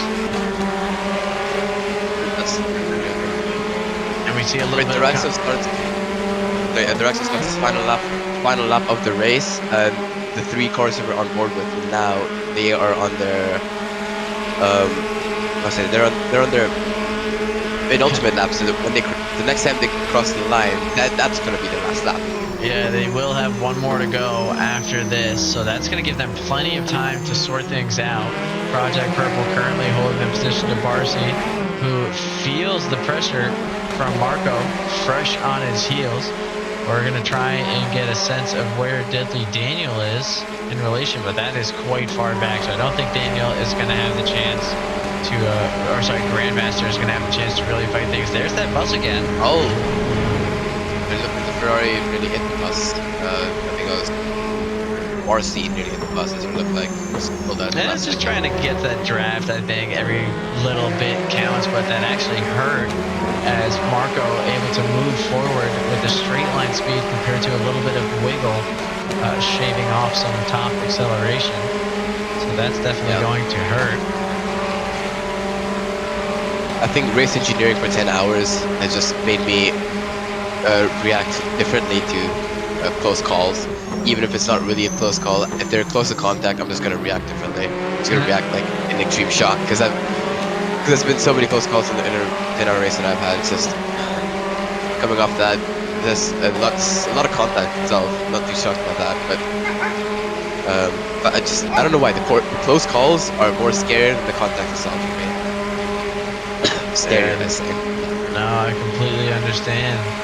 We're going to take a look around at some of the gaps on the grid, see if there are any other close battles beyond this one, but it does seem like this is where all the action is in the final moments of the race. The battle for the last few spots in the top 10 between Marco, Barcy, and Project Purple. Project Purple doing a good job of leading this group, but Barcy in danger of losing the final spot to Marco. That 85 car applying a lot of pressure here with less than a lap and a half for these guys to go. And both Ferraris obviously evenly matched, so that's going to be the tricky part for them, is they don't want to waste too much time fighting and let the GT not 40 get ahead. Yeah, whatever they have to sort it up this next lap, basically by the most honest train. If you just see at the top left there, they're actually going through Indianapolis for what's going to be the last time in this race. With I think a lap car, it's Rev 174 up right in front of him. If what Rev could do is let their axle pass, and what would happen is that he would have to do a lap. He would have to do a lap less in the race. Yeah, I mean, that definitely would make things a little bit easier. Marco has a terrible entrance into the final lap of the race. That's going to put him on the back foot in this hunt for the final top 10 spot, and he is going to be hauling tail through this final lap to try and get ahead of Barcy. This will be the big fight between the two Ferraris as the Raxo gets closer and closer to the final corners of the race. Almost a little bit of contact, makes a little bit of contact with Rev 174, but manages to push through. The man you haven't seen much of, but the man who's been leading since lap 1, the 93 car, N1, flying through Lemans with ease, going to wrap up 2 hours in a phenomenal way. Pulls over to the side, lets the Raxo go, and that is a fight that was a pleasure to keep tabs on throughout, which was really just him running away with it. Yeah, he's more than 40 seconds ahead. Yeah, I mean, it is not even close for him. A phenomenal win and a clean race. Obviously a shame he did not get to race the rival Parmesan. I think we would have seen some good battling between those two throughout. But a race is a race. My grandma had wheels. She would be a bike. Get what you get. You get what you get. And this is a good one for the Rexo. Where people are at, as don't worry too much about it. I think that live timings got a little bit screwed up here as people start to cross the line, finishing up the race. That's not the exact finishing order. We are still seeing these guys in the battle for top 10, so I know it got screwed up. This is still the fight. Marco now trying to make his way closer and closer. 2 seconds away from Barcy, who's 2 seconds away from Project Purple. I don't think there's going to be too much of a change between any of those positions as we just try and get locked in to those wrapping things up. The top 3 have been taken, and it's the Bird coming in P2 and Asan coming in P3, followed by Potato P4. And a valiant effort by Ronan, who was the fastest of the Fords, who's actually finished P5, only what I assume is a couple, I think it was like 5 or 10 seconds behind Potato over there. So yeah, definitely a strong fight between those two all the way up until the end. We're on board with Philip now, who is actually in, I believe, P7, working his way to the end. You see that bus just trying desperately to finish. In fact, you know what? Let's get on board with the bus, just trying to work its way down the final end. Oh and my God, it's been as Asan floors his way through the bus on his final lap and continues moving through. So the bus now in a dangerous position. This is not great for the racer. Manages to open up just a little bit of the track and gives him just enough space. That is quite the way to end it. 0 to hero, probably texting while driving now that they know they're on the broadcast, and they've got a couple of cars coming up on them through the final chicane. This is not a good spot to be behind a bus as the GT40 goes offline, cuts the chicane. I don't know if you want to risk picking up a track. Oh, he's been hit again. And a little bit of hitting there. I just want to quickly put your eyes on the right side of the bus. If you just see, there's a little text. Yeah, well, I see that. Beware of the Gigerman. No, I mean, it's the this all over again. Yeah, that. And then if you just look at the other side, I think it's just another part of it. Oh, yeah, we saw I think, yeah, I'm pretty sure, and I think you should beware of me, because I'm pretty sure I think, while my wheel was having troubles, I rammed into someone into Mulsanne corner, and then my wheel just turned left, and I just spun around, and I think I hit someone with the battery joint before I DNF'd. So yeah. It's like that. That's a nasty hit. Gets completely plowed. He's after the end of the race. Yep, and that is some of the real rookie racing tradition. There goes my Marlboro livery flying by. Yeah, P13, I'm pretty sure. Or no, I have no idea. People have disconnected from the. Yeah, no, everything got a little bit screwed up here. We're just waiting for all the flags to fly so we can wrap up. It is Lizard that it will be the last one to finish. Actually, Lizard is in the pits, so that does mean that everybody has wrapped up. So I can get a quick sense of what we got as everybody starts to disconnect from the server. And let me just take a look.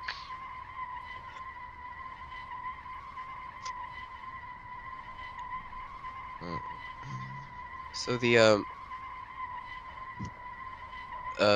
top 3 in the race being the Raxa, obviously with a absolutely dominant race, then followed by the Bird, 40-ish, 40 plus behind the Raxa. At the start, he was the Bird was looked like he had pace, like you could stay close with him, but seems like the Raxa just performed the Bird, and Hassan actually coming in P3. Yeah, I was going to say, I got them all loaded up with the time penalties here. So Hassan in P3, we're just going to run through them quickly. Potato in P4, Ronan in P5, Paul Verbunen in P6, Yossarian P7, Philip with 50 seconds worth of time penalties. That's going to be P8, Grandmaster in P9, Deadly Daniel in P10, Marco Gutierrez with 10 seconds of time penalties. That is going to put him behind Grandmaster and Deadly Daniel as well as Philip. So that was a big one there. Puts him in P11. Project Purple, 20 seconds of time penalties, puts them all the way back in P12. Jesse in P13. Barcy with 50 seconds of time penalties in P14. Luby in P16. Bandit with 10 seconds of penalties in P17. Everyone in P18, Garfield in P19, Slappin with 20 seconds of penalties in P20, someone with 10 seconds of penalties in P21, Left Sink Handle 30 seconds of penalties in P22, Mickey Wiki 30 seconds of penalties in P23, Van Buren, everybody's favorite, in P24, the Marlboro livery, Benche Toba with 50 seconds of penalties in P25, 101 in P26, Asan with 10 seconds of penalties in P27, Saint Dito with 10 seconds of penalties in P28, Lizard with 20 seconds of penalties in P29, Max Yang with 30 seconds of penalties in P30, Homba Bomba in P31, 0 to Hero in the bus with 1 minute and 20 seconds of penalties in P32, Frederick Amps Up with 10 seconds of penalties in P33, Cads in P34, Mr. Ralph Man P35, and Cagerman himself, 1 lap, 3 cuts in P36. Yeah, that was not really nice. But yeah, that's basically the entire grid had some form of a penalty. It just shows that it's extremely chaotic. Yeah, I mean, that was certainly something else. But hey, we appreciate everybody checking things out. We will see you guys for the next endurance race. Remember, after next week starts the next season with a lot of brand new races and a lot of fun stuff to try out. Yeah, funny enough, actually, next week's GT3 race is at Le Mans, so this could be used as a practice of sorts. Think about Exactly, it. exactly. But we will catch everybody on the next one. Thank you guys for watching.